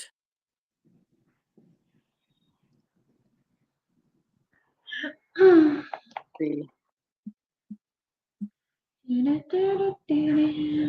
What is it? Did you say someone Yeah, I dressed joined the like stream. I Guru? Did you say? Yeah, I joined the stream around 3:46. Let's see, when does iGuru 2 join the stream? So it's later. Let's see.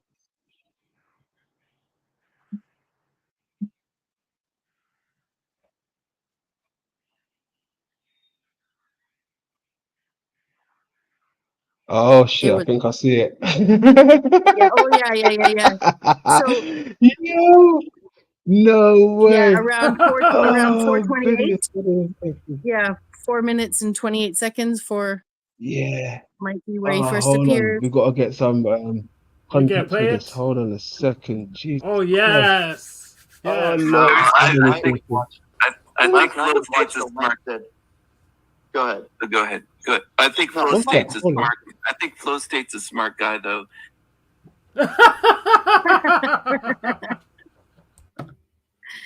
Where's that playing from? Hold on a second. That was on my phone. Oh, okay. I mean, went back to the if you beat. want it for something, I can clip it out, but I just had it screen recorded. Do it again. Do that again, please. All right, hold on.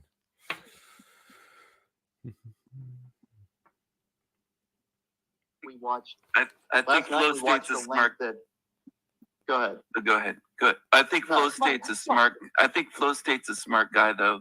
He was saying one time. Then he goes on to talk some shit, but you know, when edited properly to down to what he really meant or should have really meant, it'll work out for me, and he'll love it. All right, cool. So this is iGuru, right? This is iGuru. Oh Lord, this is iGuru, right? No mistake for you, Team Evil. Oh my goodness. What a quote! Oh my goodness. It's like a fucking glamour shot or some shit that on the back of a, I don't know, a fashion magazine. Alright, so we just seen the iGuru. And seems to be quite obsessed with my nether regions, and we could try and redirect the conversation. It's like you retards don't understand how to take turns. Talking back, shut up. Listen, everybody. Look at all the wheel inventors on my panel. They don't know how to take turns talking. She's Jabba the Bex. She's huge. The wheel It's amazing how the wheel inventors of this stream tell me they just are incapable of taking turns speaking. It's amazing. Look at this. It's me. I Guru is here. Hi, Steven. Hi, Steven. It's I. Oh my goodness. Ooh, it only gets better too. It's so good. Oh, EBT is fucking gangster. Gangster. Guru too. You wish you were me. Steven. You're doing a wonderful job. Dude. I love it. Glorious. God respect the gangster. I love it. You'll never be me though. I'm fucking dead. I'm fucking dead. Maybe someday Steven will be glorious. Maybe someday. Maybe. Glorious. The gas station shades on. The gas station.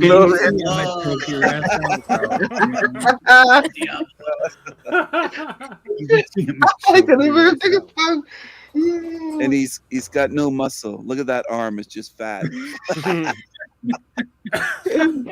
That's a glorious arm. That's a glorious arm. Can you please explain to us the Hell Realm and how to escape it, kind sir? No, there's no escaping this Hell Realm. You guys are fucking insane. That's what he said to his wife on her on the honeymoon. That's what you said to your wife on their honeymoon. Exactly. Because iGuru has that power. iGuru too can do what you cannot do. You can make a block on You're Tetris. stuck like glue. I knew you wanted to be me. What iGuru do, I knew you wanted to be me. you cannot do. You cannot do what iGuru do. Did you hear that? You wanted to be me. I gotta respect EBT's gangster. He mocked Steven as hard as I did. I knew you wanted to be me. Oh my goodness. What a great deflection. What a great deflection. He said, I knew you wanted to be me. That was hilarious. Let's keep going. Who can do? Because you are stuck like the glue. I don't And smoke. you smell. I don't vape.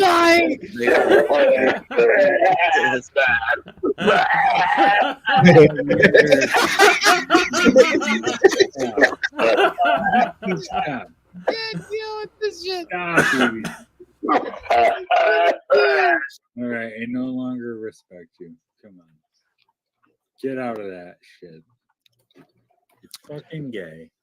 Who is here? Oh, I need Imagine being glorious. That's all right, dude. Yeah. Glorious. Great, Truth Crop. I'm pissed off. Glorious. Not glorious. It's not glorious. It's not Can we get glorious back at to the all, debate? dude. You know it's not I glorious. took over the show. Well, that's not exactly true. Yeah, not really. I took over the show. It's all about me, as usual. Ladies love El Diablo. Well, Ladies, no, you children- can't do it the way children- I do. children tend to Ladies be like that. love El Diablo. Shut up. Children tend to be like that. He said, shut up.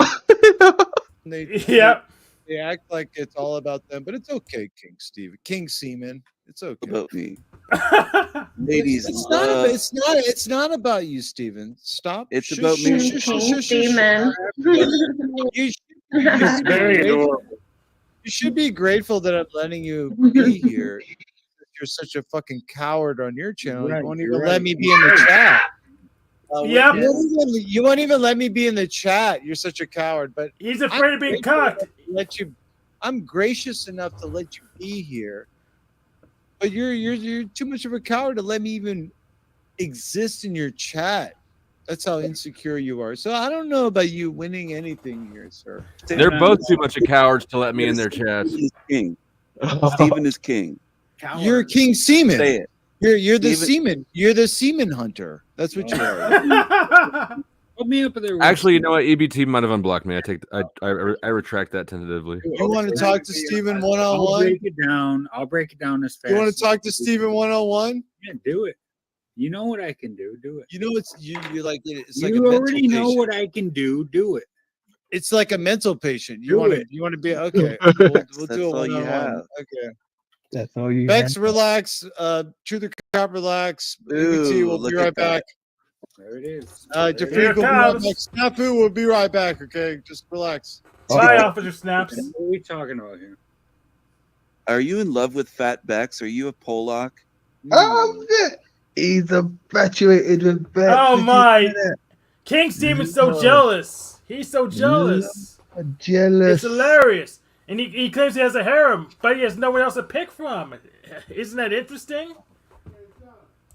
Well, he's got Margot and Jackie Fox and Salty Siren.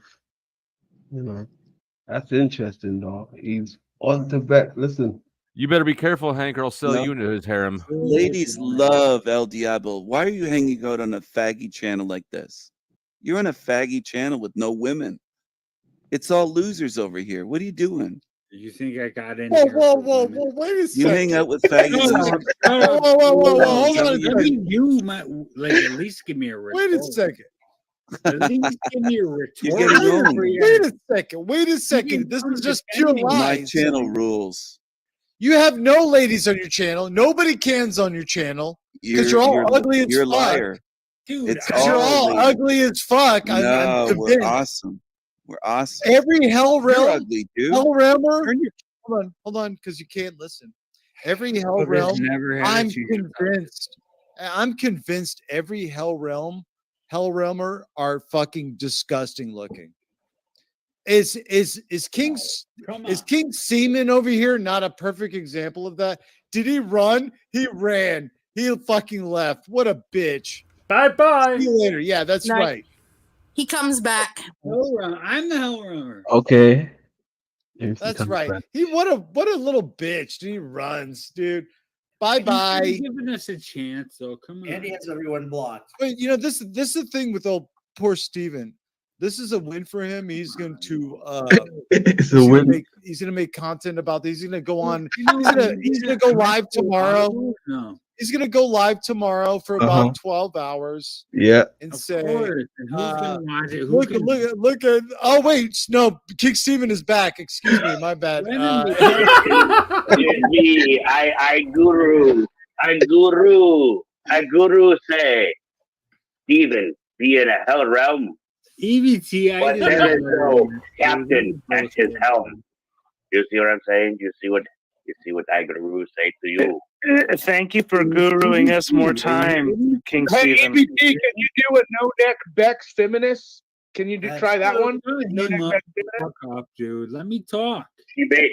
I guru say she may be no neck Bex, but Steven do want to make the sex. Let everyone the fuck off. Steven still, despite the look. Hey, can we let Soul Reed talk and you guys stop fucking interrupting him? Look at those eyes. They're blue as fuck. Look at them. Like a Nazi. Camera's like blurry. Yeah, he pretty blue. He thinks he looks like a young Han Solo or something. What's going on, dude? What you got? Shut up. Who said Are that? you gay for real, Soul Reed? Like for real? Yeah, Are you what? bisexual or gay? You give off that vibe, like you're kind of gay. Officer Snaps wants a taste of that pecker. Thank you for your advice, Mr. Goose. Oh no, it was Ezra. Hey, what's up, Ezra? How are you? I know you walked into it. Ezra, she's a vaccinated jab fucking pig. Oh my Oh, goodness my gracious! Snafu. You just will not. You just. People are shitty. Well, If you go look at my newest video, if you look at the newest video I posted, it shows how these vaxxed ones are fucking Trippy. corrupting our DNA who haven't. Shut up. Snafu Bex, Snaps go ahead. mentioned that he was trying to figure out if SRA was gay or what. Is that typically the first thing a man assesses out in another man? Is whether he's gay? Is Yes. Yes. Yeah. Or do you just, Even like, straight men. size it? That's how to get the second base, I hear. Gay as well. What do you mean straight men size up? What does that mean? Yeah, Well, I just mean, do straight stuff men? like that. Do straight men? They have a radar that's like, okay, they're gonna check that status of whether someone's gay or not. Oh yeah, clocking people? Is that what you mean? Clocking them? Yeah. Yeah. I just don't know if I just didn't know if that's something that you guys do, like as a general rule, straight Well, and heterosexual men. Well, yeah. talk of course to a we lot of do, people, because do we- I don't encounter gay men on a regular basis. Yeah. This guy looks like a Just fad. This guy looks like a Just fad thousands right of now. closeted ones on the internet. Who was it? Bring up me and him. These guys were still talking. These guys were still talking when I put them backstage. Do you guys still talk when nobody's talking to you? What's going on here? Hey, this guy wants a one-on-one. Hey, does Steven come back up? I thought he did come back after because when TBE said he ran, he came back shortly after, I thought. Okay, so But can't I know see him. he was putting some people on full screen, so I thought he came back up. Well, that was EBT and IQ. So, But he definitely, he did drop down once and then come back. That might have happened earlier. But he was up there for quite a while. Yeah, it was. I would just say the optics were obsessive and gay. Yep, I agree. And yeah. Steven says I'm no longer welcome on this channel. That's because I mog him and he doesn't want to lose his what's called pixelated harem to me. So because he knows that's He's what already- would happen. I think he's down a couple wives because if I remember correctly, maybe just one. There was Marcella, Louise, Callie, and Wendy. Wendy's gone. Wendy's left the channel. Marcella comes and goes. Callie is in Africa and doesn't have the best connection. She pops in once in a while, but she's not around very often anymore. So I'm not sure. So yeah, the harem is let's just say like Sister Wives on TV. They had problems there too, you know. They did. And he's talking about his girlfriend now, so I guess he's down to one. Let's make that 0. Well, and I don't know. I think he takes a phone call every night, it seems, when he's on his live stream. So that's the only time I would assume he has time to devote to a quote unquote girlfriend. Like, I mean, if he has a real girlfriend, they're definitely not having a good relationship right now. She likes to play with the chin. She has 3 of them. So, but I just don't think, I mean, I'm not here to knock any men of the manosphere. I have learned a lot about feminism from some of the most extreme people, but I just can't see him having a real girlfriend. I never could. It was one of the first things I dragged him on. And in fact, back when I used to watch his content before he started paneling, like doing his live streams, and I didn't pay attention. I'm not a soul trapper. I'm not a hell realm person. So I didn't really pay attention to any of the pushback content that he was doing. It was more some of the expositions he did of different, you know, and I always refer to one video, which makes him think that it's just one. But if you go far back enough, there is content of him exposing lies. And anyways, but I remember when he introduced the idea of having a longtime girlfriend just when he was filming his videos. And I thought, that's smart, buddy. That's really smart of you. You spend a lot of time making videos. So you probably get like women that are interested in having relationships, you know, kind of like women that go to jails to find a husband or whatever. And I know people would be like, well, Bex, you spent hundreds of hours talking to this guy. This isn't fucking Tinder, people. You know, I'm not on YouTube looking for a man to date. That's never has been the case. This is much better than Tinder. Fewer bots. Very true. And maybe it's more fun being rejected on YouTube than being rejected on Tinder. I don't know. I've never online dated, so. I did. YouTube's way more fun.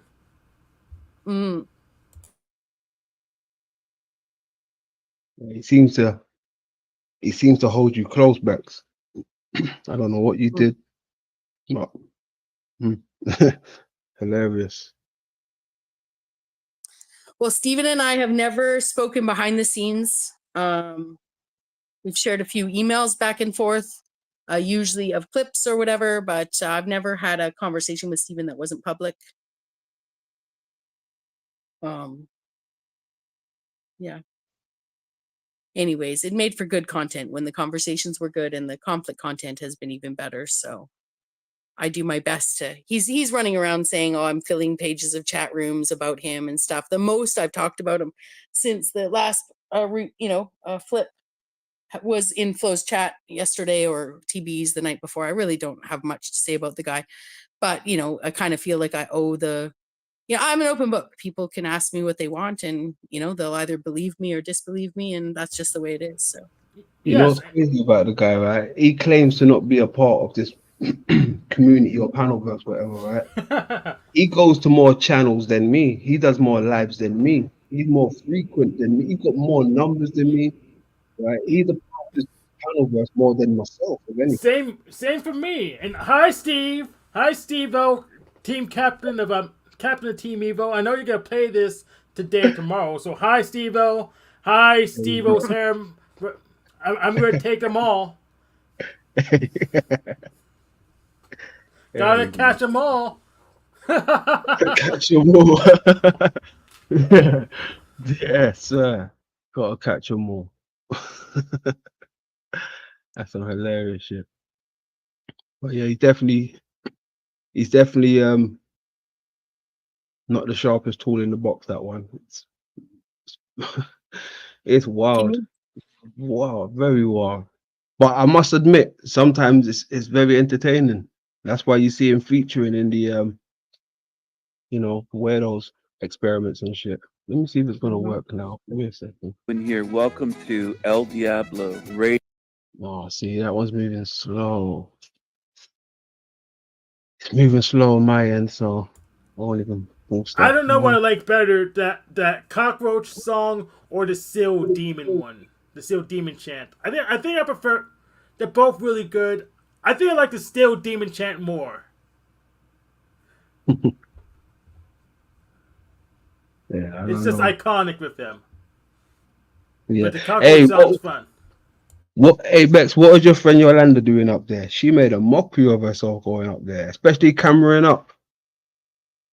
Do you feel like she did? Because I thought I mean, it's all the just different perspectives, right? But I thought she handled herself very well. Some content creators, like, people could say like, oh, you were totally hellbound to me, like hellbound mind swiped or whatever. No, I just didn't. I didn't push against his philosophies, so I look like I believe what he's saying because I can sit there so long. But you can have conversations with people of different belief systems and continue to not believe. He would have lost his ever. So I just think that she may have pandered to that a little, knowing that it would be conflict if she didn't, Okay, but I agree. I've only Yolanda's cammed up almost everywhere. She's cammed up on Paul Unslave. She's cammed up at Jack Talcott. She's cammed up over there. Like, yeah. And the first time Sanity Machine visited my channel, I was having sound problems. And Yolanda, it was either the first or second visit to my channel. I think it was her. She hopped up on stage to talk to him while I fixed my sound problem. And so they've met and had conversation one-on-one before even I did. So their history goes back, moments before mine. Yeah. Say no more. Yeah. Well, he resets every once in a while, so I think like 9 months he'll come back and pretend it's brand new. So. You know what it is? I just won't. Certain people, right? They got an agenda, right? And they clearly say it in front of you in everyday life. When they go live, they tell you their agenda. I ain't trying to be no one's friend. Don't like no one. I'm gate crashing. That's what's up. Right? So when he comes around, there's no need to try and be pally or even try to understand and go over there and camera up and try to understand. He's undeveloped. There's something definitely wrong there. So for people to even go over there and think they're going to make a difference when his mind's already set, and to even camera up over there. Well, here's the thing. Maybe you can't convince him, but we can convince people watching him for sure. That's the point. That's a good point. That is a good point. You make a good point there. Yes, I do agree with that. I mean, you could see his hair evaporating every time me or Noel goes there. So that's why he doesn't want either of us on there anymore. Yeah. In fact, he's reviewing Jack Talcott show. He's just rewatching the whole show like he usually does because it's his favorite show. He got really butthurt over Noel. He and Noel went in over to Venus Cupcakes one day, and they went in together. They were on his panel, and then they went over to Venus's panel. And Venus very quickly, supported sort of Noel, just as Stephen has, speaking her mind. But Noel ends up correcting Stephen or saying something to Stephen, and he gets, he can't believe that it's coming from Noel. Venus and the other people on panel support Noel in what she said, and all of a sudden they all join in this blah blah blah blah blah blah thing together at Stephen. Yet Stephen had supported Noel going into Jack and saying blah blah blah, Jack, blah blah blah, right? So he got so mad that got thrown back at him that way. It was a great move on Venus's part and Noel's. And there is a scene out there of him breaking up with Noel, right? Like dumping her. Not implying dating. I need. So Yes, yeah, Noel called Steven a lie, and Steven said Noel was banned. Steven said Noel was not allowed to talk to Margot anymore. At that time, at the time, that was a lie. And so, well, but Margot's Steven's biggest fan right now, right? yeah, we can't figure it out. Yeah, I asked Margot Cynthia is, about it. She couldn't figure it out. She can't stand I Steven think- either. yeah. So I don't think know. she caught the syphilis. Unfortunately. But it's more predictable with someone like Margot. I'm not meaning to diss her. I mean, she's anyone to follow someone from in real life online to harangue them the way she has is a special kind of person too. Right? Yeah. Mhm. Yeah, you're not wrong there. You're not wrong. So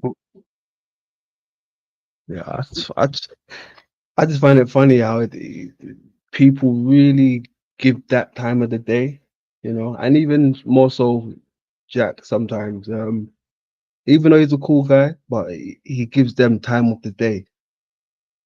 I would never do that. I understand why Flo don't, join up with Snappy on panels and stuff and other people because it's gonna come of it. Yeah, I understand giving him time in the day, but I think I'm trying to figure out what Jack's getting out of it. I think there's probably some kind of victim complex, but I'm still trying to look into it. Because I was just on Jack's panel before I got here. He kicked both me and Mike Cerrone off because we point out that he was letting Lou and Tommy walk over him, and when I tried to get clarification, Jack, what should I've done differently to support him in this conversation with Tommy, and he didn't know what to do. So he didn't know what to do. He didn't know what to tell me. He just said I should just understand, which is but it's not to understand because you don't understand either. Because if you can't show it, you don't know it. Yeah, I've learned just to stay away from certain people. It's not gonna work. People got agendas, their minds already set. I ain't trying to convince them or their followers. Most of the followers and subscribers seem to be like kind of broke anyway. Like no disrespect, but it shows in the interactions and some of the things people say in the chat rooms and just about people that they've never met before, had interactions with. You can tell you can tell a lot about a person just by the things that get said in their chat room and that what is allowed. Mhm. It's almost like a cesspool. Like it's just it's wild. I feel like your channel is almost like a reflection of you. And that's what I see, and they wear it proudly. Whether it's grifters or deceivers or cult leaders, like the channel reflects them. Or nerds like me. Or nerds, yeah. Or nerd gamers. The channel reflects them. That's what I see. I mean, Yeah.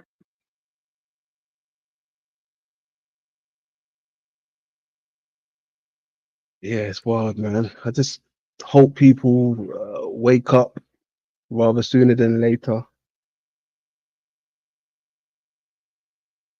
That's all. Yeah, there's something very addictive about this, and I was calling it myself out for it, and all of us, over a year ago. That's where I led Truth or Rehab over to Stevens, right?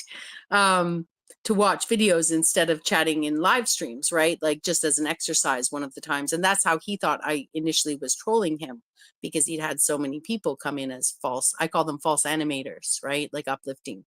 But I really had genuinely watched some of his early content, and I could, as much as he says she's never left. I mean, I just want to make a public statement. I don't actually comment on YouTube videos. Like you won't find, like, you'll find a handful of comments from me anywhere. Like I engage in live chat, but just little things like that where you'll be like, she's lying, she was this, she's that, and I know amongst different people that people would be like, well, if you go back far enough, like I could summarize and point out some of the great exposés he did do. So what he's doing is showing people can be tricked. He showed early on his channel how people could be tricked by religion, by, whatever, Helen Keller, Stephen Hawking's, like that they could be actors and all this kind of stuff, right? And then he moved into this idea that people trick people, and then started showing how that happens in the panelverse. Again, I'm not saying that it's the right, I'm not, it's just, there is a pattern there, and there is a belief system that could be laid out well, but is it unique? No, right? But that's a page we take from TM, at least I would take from TML's book.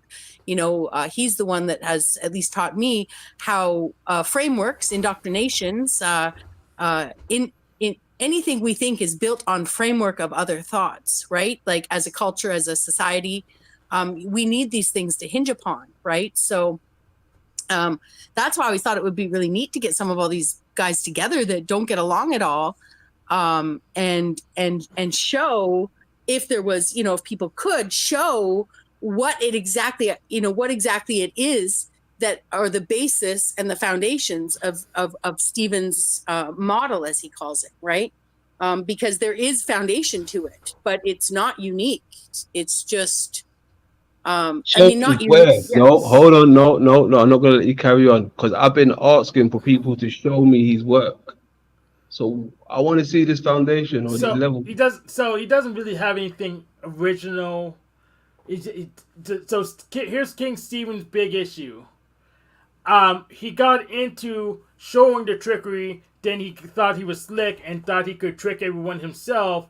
Then he just ran into too many walls, and he still hasn't got his feet back on the ground.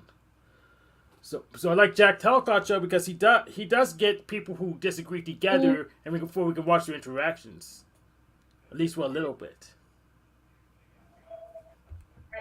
Yeah, I'm so glad I've never run into this guy, the puppet guy. Yeah. Yeah, that's him. Puppet. The puppet guy, Mr. Potato Head, and damn, I'm glad. Oh my gosh. Look, the thing is, right, I mean, I've heard people, and even myself, said, hey, point me in a direction where I can look at something of yours. Yeah, go look at Justin's Sledge instead. If you need an esoteric channel, go and look. Go listen to Justin's Sledge or The Machine Lies, or I won't never say that to someone. If you come to me and say, what's up, I will show you there and then. I won't tell you to go and look. I'll show you right there and then. Well, and even if you felt like it was more work, like you had more to show that you would have in a live stream, you would at least say, start here, right? And explain your creative process. I guess what I would say, the foundation of Stephen's model is simply soul trap, right? Mm-hmm. So there's nothing unique about that. Now he has some principles. I'm not a soul trap person. I don't know anything about this stuff, right? But some people in different models of reincarnation, which is what I would see as a soul trap theory, right? Is a form of a never-ending school of reincarnation. Some people say, for instance, bring karma into the picture and say what you do in this life is going to either benefit you or to be to your detriment in your next life. And he doesn't believe in karma, right? So he throws that out the window. I don't know if soul trap theory typically includes karma or not, because like I said, I'm not well versed in it. I am pretty well versed. So his models were soul trap plus Messiah exception and anyone in his Mhm. cult somehow gets to get out, even though he hasn't explained the mechanism. So that's a put it to the point summary. It's Soul Trap plus Messiah exception. So if we follow his cult, we somehow get out and we go to a magical realm where nothing's bad, even though that's bad in itself. That was the first Matrix. It didn't work. So, but Well, it's good and when would he you say says that it. in his model, he is that Messiah? Yes. Yes, because he will trap and make the decision and be judge and juror on his way out and trap and seal all the demons in here. Right? Yeah, but Ghost even if I Busters. assume it's true, he can't demonstrate his magical powers because when it comes to these Pandora stuff, I overpower him. So his seals can't be any good. Yes. Well, and that's the first time we had a blowout. That's what I said is, he's, that's all I again, I didn't know enough about this, but I said, the unique aspect of your model is that you're, we're like 5 years old in a playground and you've put on your imaginary Superman cape and you're like, I'm the most powerful, right? Like, it does get to, very quickly, the additional aspect of his model is delusional. But I think that happens a lot on YouTube. I think that a lot of people can be uplifted by legitimate support and people who see them as a lolcow coming in as false animators, right? So that they only get emboldened more and more to express themselves. Yes. And so I'm gonna. So I actually have some confirmation that at least some of his chatters are just false animators. I know at least some of his chatters are false animators. So because they talked to me and told me who some of them were. Not all of them that I know of, but at least some of them.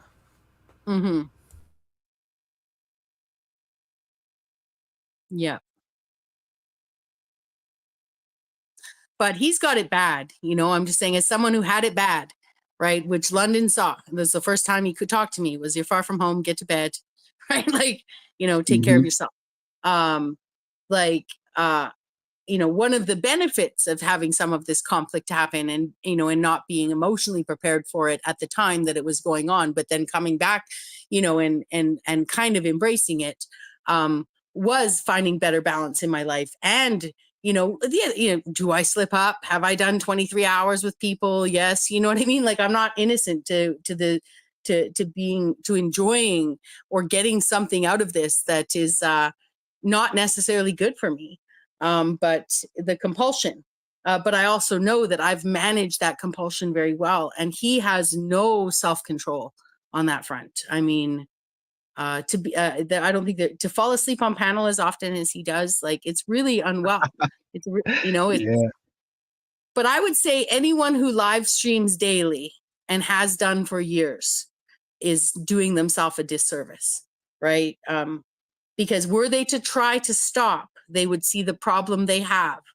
And some of these people that do that, and are very proud of it, and can look down at the chat and judge them for their engagement, don't realize that they have the same problem, and to each their own, right? Yeah. It's just.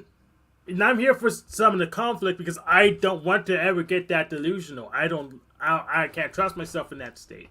So I'm here for the conflict. I want to make my ideas better by patching the holes.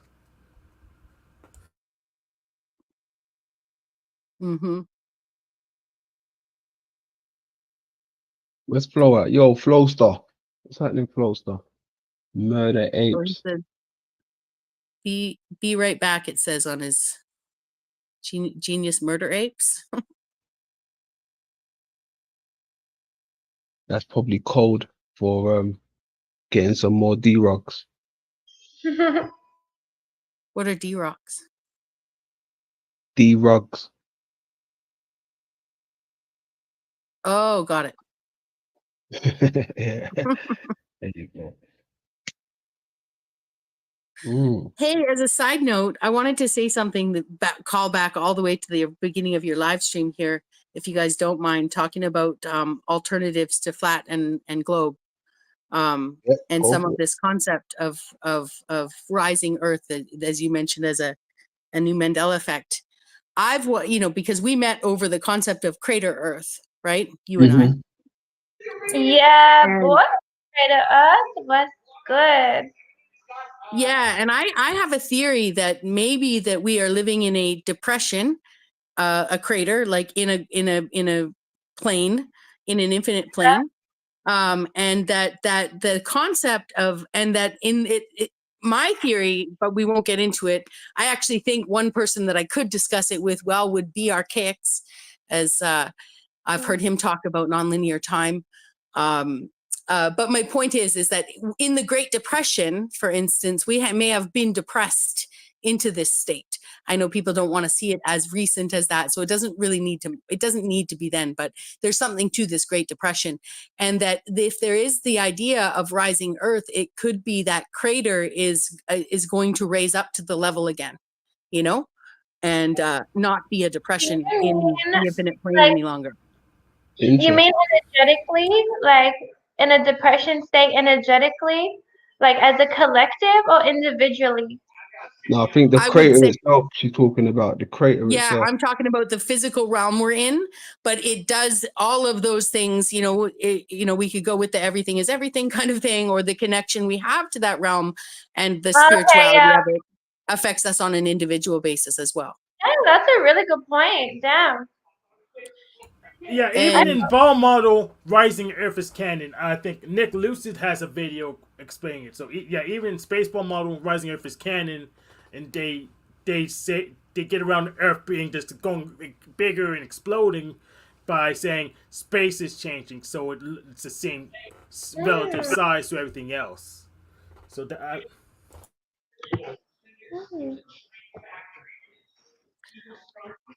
Let me get the link at least.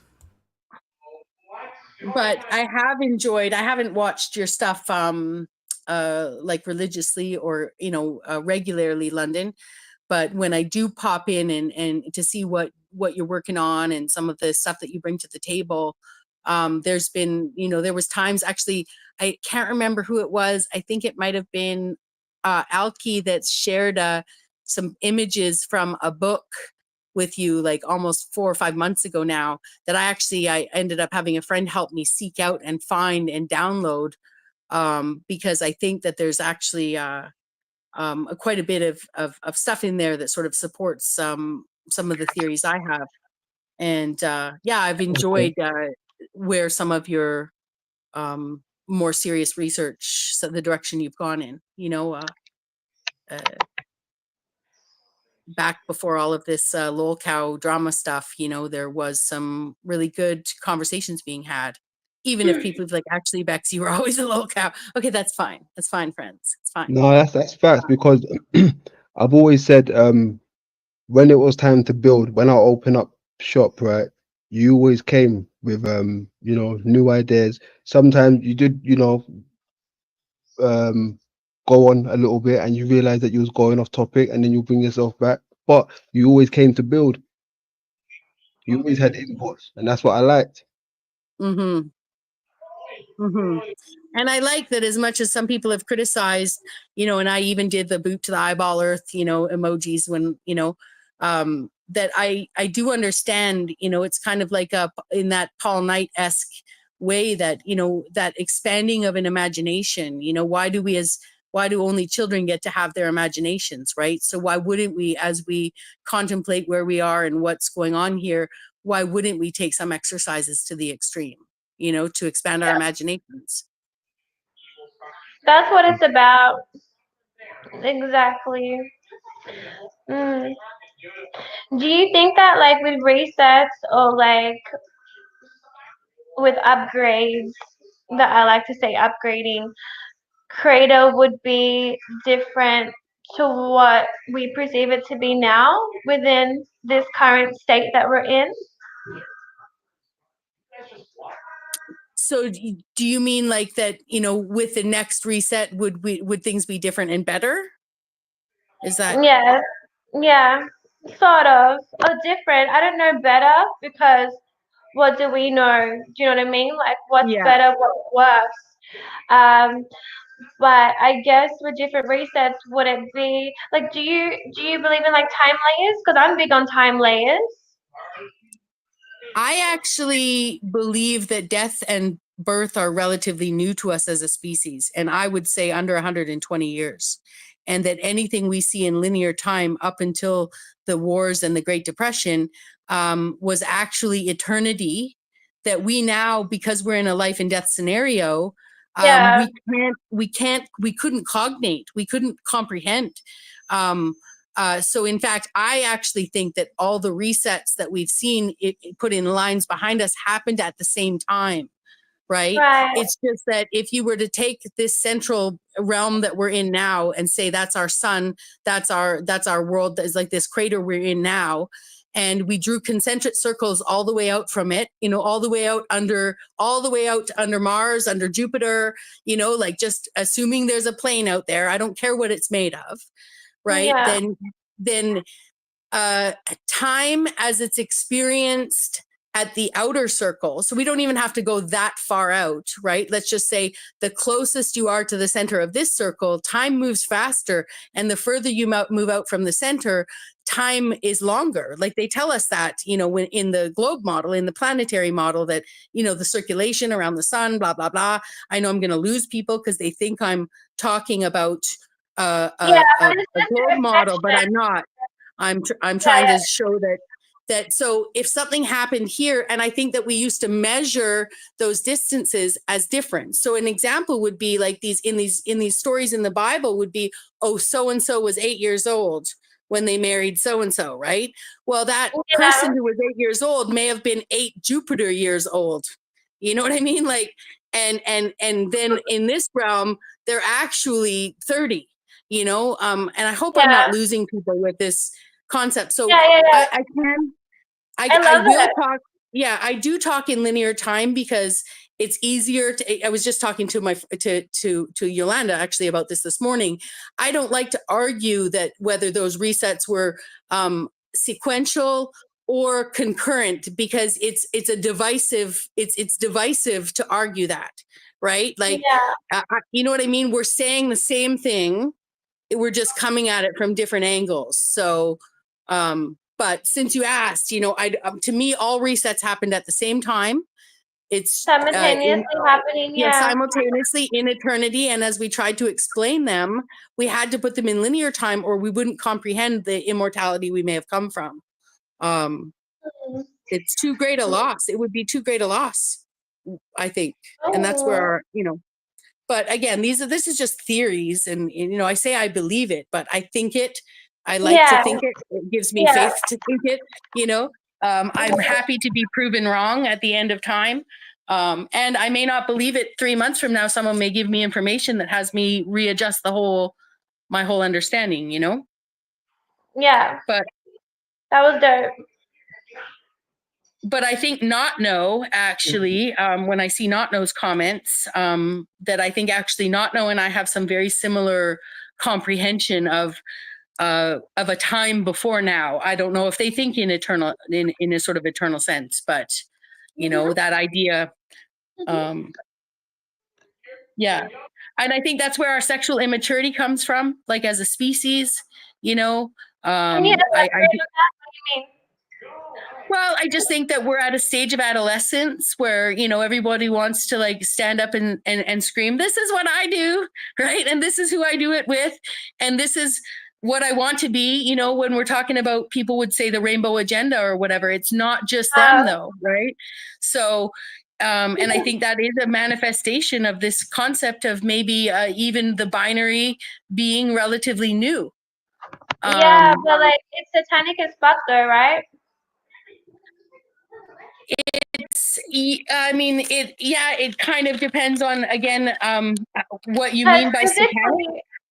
Physically we have male and female, and then the Baphomet is Nor, and it has tits and a dick. So when you have this transgender shit popping up, it's obviously on that other side, because that's what they're trying to do though. They're trying to like push everyone in that trajectory So there's no more, of us replicating, and being the sense of what we're supposed to be and who we are, because it's to do with transhumanism. So, when the cyborgs, come out and shit like that, well, then that's what you have. It's, there's no more of us, being.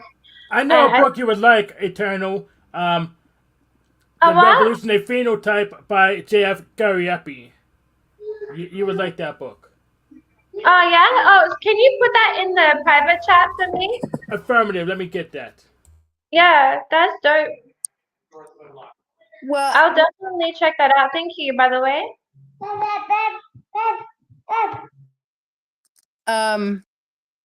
I was gonna say, ethereal. It's one of the reasons why actually people will accuse me of. Well, I mean, they could say it because they've been watching too many transvestigations or whatever. But one of my areas of research that really interests me is intersexism, and the idea that this has been around since the beginning of time. Right, so that these people that are other from the binary are something that has been trying to be, that has been being forced into the binary since the beginning of time. And so, and my research has taken me in the last few months even further into like the 8 genders of the Talmud, and the idea that we have been educated that there is only binary, and these gay trans frogs or whatever that people joke about because of Joe Rogan, they're not new. They just weren't presented to us in the zoos, right? Oh, so I mean, I'm sure there's other creators with other species and stuff. Yeah, for real. But I mean, right now, we are, no, much love. We are what we see we are. So, and when we present the Baphomet, I mean, that is not for us. So when that comes to fruition, it's just like, damn, okay, what are they trying to do here? And then we realize that it's about transhumanism. I mean, my whole thing is technology mixed with this realm. So I feel like we are a transformative form of artificial intelligence, and the non-transformative is the cyborgism. So when you have that, and what they're doing now to create that, that's what happens when you're binded here. So we cannot, go to different octaves and the bifurcation of timelines that we need to get to in order to move forward from what we're a part of. that was beautifully put. Thank you so much. Yeah, really well put. I said it a long time ago that humanity is a robot's wet dream. Like a cyborg would, love to be human. We are what they would dream to be. No memory, birth and babies, and and the ability to feel. It really is. So I really appreciate how well you articulated that. Thank you so much. That's my whole thing. And it's and you can even feel it. I can feel it, I can really feel it. And and I just wish that everybody else in the bigger sense can really, really understand what what is going on, why it's happening. But it's not for everybody. It really isn't. And it's going to be really sad for those who are left behind and who are just still plugged in. So Well, and that's where this book that I think it was Alki shared with London. He only covered a couple their images. I'll find it because I got a friend to help me find it and send it to me. I think that some of that technology is shown in these images. can you show me what images? Well, I'll let's see. Let me prepare that for another time, because it was just that it was an instinct, and I was just blown away by this book, right? And then I haven't even done the research to sort of see if what I was sensing from it is valid, because it actually may even support or actually kind of show this trickery that Stephen tries to expose. Yeah. That Oh, God. you know, even if it's not in the best form, you know, there may be an aspect of it that actually does support this sort of trick or trap. But I agree with you on that sense of like there is a, you know, if we were in a video game and the next level up is an option for us, Yeah, you know, there's had an aspect of it that people will be left behind. You know, Yeah, I think. Me and Dean had a on London's panel. If you go back to some of the videos, I did a whole thing on the technology. I don't like to say the word channeling, but I'm just gonna say you guys know what I'm talking about. But I was channeling information. What happens to me is that sometimes my fucking brain freezes, but when I hear something or when something triggers me, bang, I get information flooding through me and I just start writing it down. So I'm a writer as well. Like I used to write, you know, poetry, dark poetry, horrorcore rap. I was a ghost writer as well. So you know, that's how I sort of work. When something triggers me, like my brain just goes into that. So The for me, creative flow. Yes. oh, hold on. Yeah, I would say it's a form of divination, perhaps. Yeah, I would agree. You know, yeah,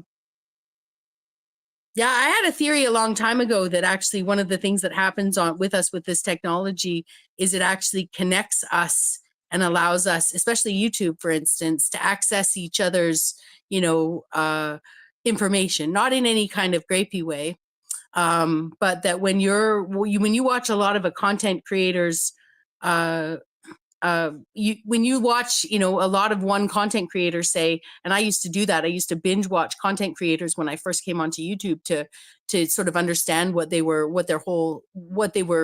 presenting.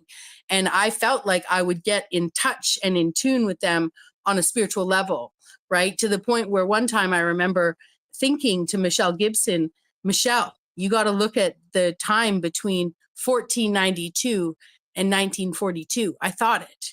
And the next video that she put out literally in the first 5 minutes was like, so I've been looking at the 490 years between 1942 or 1492 and 1942. And I was like, that is so trippy. Synchronicity, yes. Yeah, it doesn't matter if she thought she was thinking it and I picked up on it, or I thought it and sent it to her. It doesn't really matter. I don't care. It's not chicken and the egg dilemma. To me, it reinforced that something with this technology does allow us to connect. On an especially from a benevolent, informative position. But Uncle Ted says technology bad.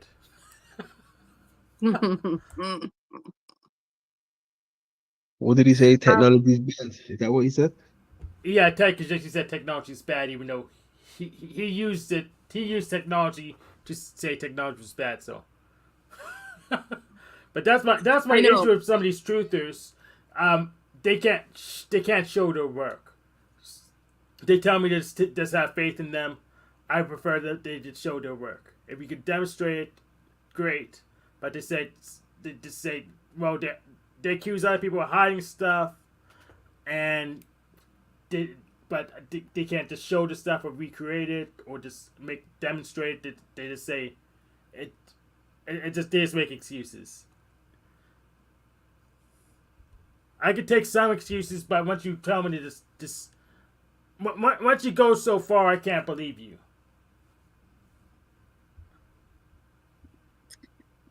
Yeah, claims require extraordinary evidence. So. I do not believe technology bad. Because if you take the argument back far enough, then, you know, we're picketing libraries. No. Technology is not bad, but it is what you make of technology, what they are making of technology to be bad. Because again, I feel like we are a form of technology. I agree. And we definitely are. The word for machine in Russian is almost exactly the same word for man in Russian. Yeah. And I was joking. I just met a Russian immigrant, and yesterday spent a few hours with her. And we were laughing. She doesn't speak much English, And so we were using the Google Translate, and I showed her these two words, and then I joked and said to her, "Are we all Russian androids? Are we biological androids made in Russia?" Right? Just supporting the Russian spy optics kind of stuff that was presented to me. I don't have a problem with Russia, but I made her laugh. So yeah, it's funny. but there may be something to that. I do think that we, if that I think that technology could, technology could bring man back after a disaster, and men can bring back technology after a disaster as well. So we work together. And a lot of people have been abusing that technology to act like gods for a long time. Yes. Yeah, Guns don't people. Yeah, guns don't kill people. People with guns kill people. Technology's just a tool. But I need to go. Yeah, I need to go now. I have chores to do. Thank you for having me up, London man. Great conversation. 10 minutes left now. They're blessed for coming up, Hank. Respect to that. Yep. Yeah, good to see you, Hank. Yeah, nice to meet you.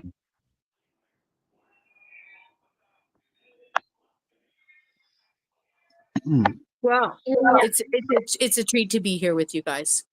So thanks for having me, London. Yeah, No nice to problem. meet you. No problem. And is that what? How did you guys meet? I saw when you. I think I saw one of your first, at least, reappearances, if not first appearances here, Eternal. And I really have enjoyed what you bring. Thank you so much. I really appreciate that. I have been following London's work behind the scenes for. I mean, the first time I stumbled across his page, he only had about 3 holy AI videos. I actually knew him. So, I knew him from my daughter.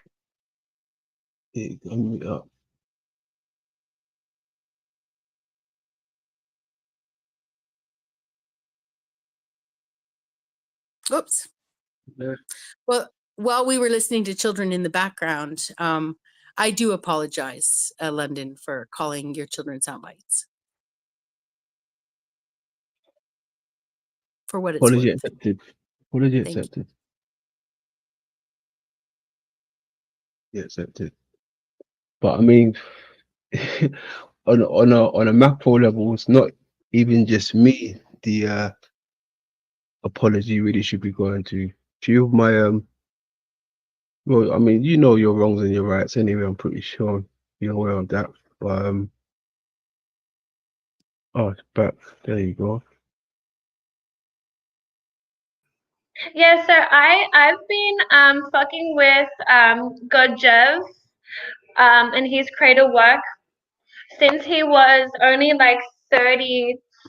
What was he, like 30,000 on YouTube, and then he gradually got bigger, and then once he hit 100K, they kicked him off, and then went on Rumble. So that's how I found London's work. So I've just been behind the scenes, and I don't do much me personally, like for personal reasons, but I'm glad that I can voice my opinion and just, be part of the family. And yes, it means a lot to me, to be honest, because I've always have had so much, within me, that I feel like I just want to come out, and slowly I am just getting used to everything, I guess, as well. Well, it's a treat to meet you then, and a treat to have you here. Yeah, thank you so much. Likewise, it's nice to finally say, meet you, and I've heard that you have some amazing information as well. I've heard really good things about you, and it sounds like we have a lot of like minds in it, so that's really cool. So I can't wait to have further conversations with you. Yeah, we'll have to do some builds, as they're called. Yeah. But I'll find that book. I'll look into that book. I'll also see if I can't sort of try to better articulate how I see things, because I'd love to see how that might fit into the layered, how you see this layered time that you brought up, right? Because I am only looking at one plane of existence, but I know that a lot of London's research and some of the stuff I was sending him back in the day about sort of this and this moon map stuff, and there's just a lot of it really ties in together. And I would think that what I already pick up from what you've shared today adds those layers of like not just one plane, right? This is an infinitely expansive realm that we're in, and we're contained in we seem to be contained right now in just a small portion of it, like almost like as London has said, we're tiny, we're so tiny, right, that we don't even really realize how tiny we are, but that doesn't mean we're insignificant. Ooh, it's just a comprehension of the ooh, we are like a dot to what is, and the thing is that we are an embodiment of all of that, and the suppressity of us being confined to only what we feel that we are is very limitless and very detrimental to the whole entirety of the existence that we are a part of. And if only people could understand that the power that we have, and that's why things are ramping up now, because I believe that we're coming in that. And even the alignment to what I'm being aligned to at the moment, I feel like it's all part of it.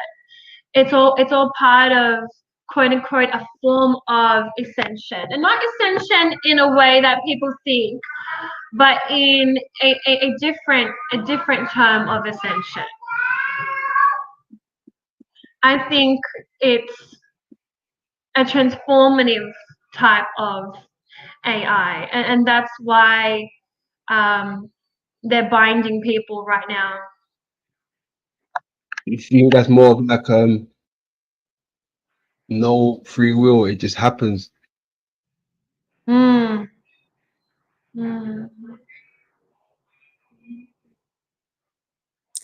I'm just looking briefly, seeing if I can find this link and send it to you so you can see if it's, but I can't seem to find it.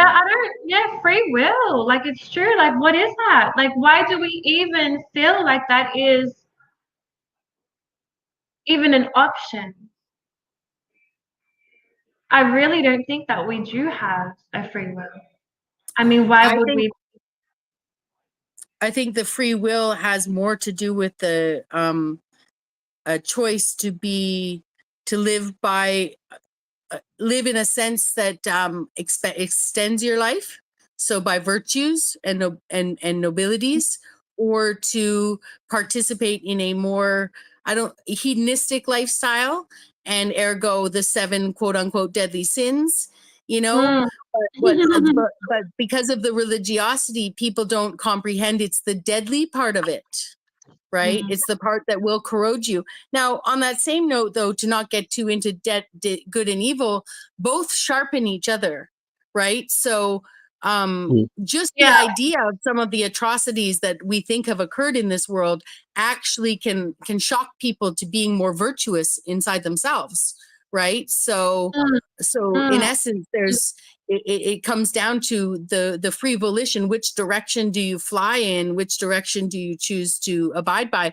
And as a human, everyone will, like, no one can be so noble they don't sin, if that makes sense, so something just came to me. So sorry, something just came to me when you were talking.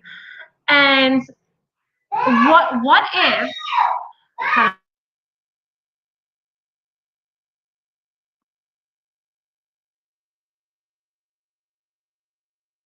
I'm sorry. What if there is a main so my daughter threw me off, a main crater, and within other craters, right? That's where all the consciousness comes from. But then there's a main one that they're using to feed off of us, which we're right now a part of. And all the other craters are what, So let's just say like my conscious is linked to your consciousness, but then the other person has a different form of consciousness. They're in other different craters, but then they extract them to have everyone within that one crater. Like sort of like a lure, like a Yeah. energetic lure of what sorts. came into my head. Yeah, I was envisioning it. Yeah, that's where some of this trapped. But see, that's where I wonder: are we in a hospital? Like, are we contained somewhere where it's not it's actually a hospital, right? Look, I know, right? I know. It's like, and then London talks about the bigger body, which is so key because maybe that's the bigger body. Well, and that's where I think that I came up with a theory in the late 90s and I called it Rebecca's universal theory of replicity. I think that the universe actually multiplies, it expands. And when we look up, that we would find that some of these lands are a reiteration of another land in a different time. And now they're all here together, right? All of those lands are here on our 24-hour clock. But we think they've all always been here together, when in fact they may actually be like lands from different time periods, but the same land, right? And the oceans change around them, and man has landscapes so that they don't look the same. And but again, I'm probably sort of throwing too much in it when we've already gone past the 10 minutes more, I think. Yeah. I got work in the morning. Yeah. And so how about I just say I'll leave first and say I look forward to more conversations like this. As for wrongdoings or people that I may owe apologies to, I have no problem having those conversations. I might need them, London. I may know what I've done wrong, but I may also have, sort of had so many experiences out here. I've overlooked some of the impacts they may have had on other people, and I don't mind being called out on those, and having those discussions. So we'll just see where this takes us. There you go. Yeah. We live and we learn. I'll look for some of those. I'll see if I can't find some of those. There's a lot to sift through over in the kingdom over there, to try and find some of the things that you might find interesting or for some of the work you do, London. But I do know that oftentimes things have happened where I'm like, oh gosh, if I would just, this would be perfect. So if I find anything like that, I'll let you know, because there's a fantastic one of him hopping back when he was on camera on his own channel, and he's hopping back saying, oh, I'm in my studio on a pull-out couch, and as he hops back, his big belly's in the air, right? No, I need that. I need that. Oh my god! And it's like, and as soon as he hopped back, I was like, "And you call EBT fat?" Which is why I've been saying, like, this guy thinks EBT is fat. Like, I don't mean to pick on EBT, right? I'm sowing Steven's lore against him, if that makes any sense, right? Yeah. But it's pretty amazing what he can't see that he, and we all, it's one of the beautiful things of this experience out here is that, if you allow it to be, it doesn't mean every criticism is true or I agree with what everyone said about me, but it is a valid perspective. You can't deny people their perspective, which brings us back to Hank's, like, truth is a feeling, and it's so, there is an opportunity. I don't think that he's a hard man to get through to. I don't think he'd take any of it, which makes him unique like that. But, there is a lot, as hypocrisy comes out of all our mouths. And, there's a lot to him, especially the stuff he says over and over, and then he shows himself. But, so thank you. Big ups to you, London. And, I probably do actually, I would probably could think of many things I could apologize for. But on that same note, I could also think of many things I would then, ask for apologies for. And I just know that the best apology is change behavior. And, and I also do understand what people do out here. Right. So you just keep doing you. Not that you need my blessing on that, you know, and it was really a treat to be back here. You know, I've started out here talking to you, and here we are, you know. So thanks for having me. So nice to meet you, Eternal. Nice to see the chat again, and I look forward to more conversations. Good stuff. Message received. Okay, bye for now. Take care, Bex. You too. Much right. That was good. Nice of Bex to pop through. That was good stuff. Well, thanks for having me. Been a pleasure as always. Thank you. Thanks for joining. Thanks for joining. Appreciate it. Eternal, I'm out. There you go. There you go. Hey, ladies and gentlemen, that was a roller coaster. That was a roller coaster. We went from a Flattoberfest, from there to here to there to there. We went all over the place. Now we're here. That was good. That was good. That was good. Shout out to everyone who hit the panel. Came and, you know, shared some time with your boy. I appreciate that. Came and chop it up. Much love. Shout out to everyone who was watching in the chat rooms on both sides. On both sides. Much love to that. MPC was popping over there. Another glorious stream. Another glorious day in the kingdom. We got out there. We got our Paul in the building. General Saturn in the building. We got CC in the building. Got Alchemos in the building. Got Fools and Tools in the building. Extended family, MPC. We got the Look Within in the building. We got Max in the building. Chew Keys in the building. Got JG over there. Salute, salute. Fools and Tools in the building. Yeah, man. Got Sam in the building. Good stuff. Leopard Print. See a lot of good people out there. Gen 2 Gun in the building. We do it different, right? We do it different. We do it different.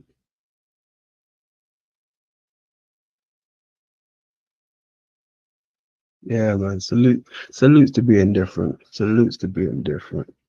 You already know. You already know. Much love. You already know. Yeah, man. Different. I'd meant to even show some Hollow Earth stuff, but that's gonna have to wait for round 2, right? Because it's getting late over here. Getting late, boy. I got work in a few hours. Got a real life.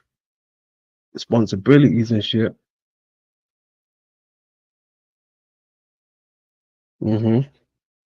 That's what it is. That's what it is. So yeah, you already know, man. We get back to business. Get on that Hollow Earth shit. Get on that eye shit. We link up with some new people. See what's going on. You know. Get Chief back over here again. Get it cracking. Hey, Chief. Woo. Chief is going in. It's a Chief Iron Bush. Going in, going in, going in. That's a good brother right there. Good brother. He hit me up and gave me some blessings. That man gave me some blessings. He said, yo, London, blessings. All right, cool. Love that brother. Love that guy.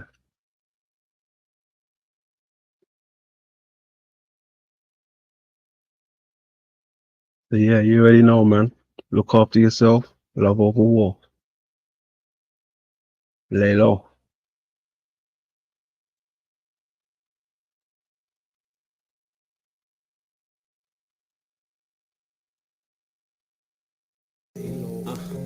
jigger, Jetson, that smooth shit.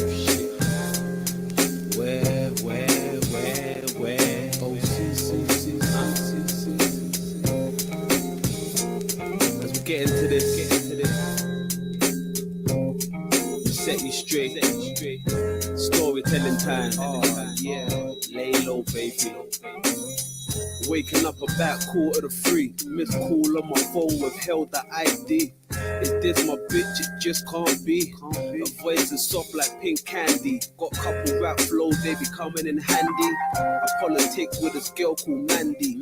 From long time, girl, you tickle my fancy. We can do the damn thing, skip the plan B. Skip stack talk and the way you walk. You ain't gotta say a word, I can read your thoughts. I can read your mind. How clever, fly fella, don't get it confused, I'm a go-getter. Cold nights got me putting on my cold levers. Got the scarf and the gloves and the cold sweaters. Real smooth, for styling on the thing. She got me looking good like weather in the ring. No lumps, no bumps, get rid of chumps. Keep doing what you do, baby. I'ma do what I do, yeah.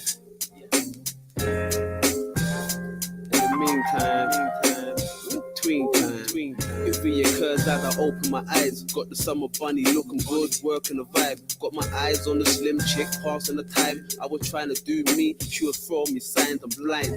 Real love nowadays seems hard to find. Maybe I'm wrong or maybe I'm right. Bright stars in the moonlight, the Hennessy and the weed by the bedside. We get right tonight. Plenty of weed and plenty of sluts. 100 above, I show enough love. Hold hands like the happy family. Be happy that you know me and my damn faculty. Magically, baby. Got work like the job center, but my back door's locked so you can't enter. Just be careful when you're coming at your town. Without making a sound. Hands down, man's down. Got my head up in the clouds cause I feel the buzz. It's a real nice day. Got the smooth love. New trench coats when the boys approach. Got the money in the bag with the yellow envelope. No joke, baby. You can get it how you want it, but you keep running your mouth fast like Sonic. Picture me getting Swiss cheese. Tell a hoe from the get-go, bitch, please. Yeah. You already know. Lay low. Jig Tracy. Jigga get the what? The money. Got my homeboy T up in the building. The T-Rex. Yeah. Do this thing like it's a family show. You already know. Big brothers home. Wanna give a big shout out to, the main people. Putting it down. Big boss, heavy love. Connection. Young Jets. Hacker. I see you. Real talk like that. Lay low, baby. Downtown soul. DSM.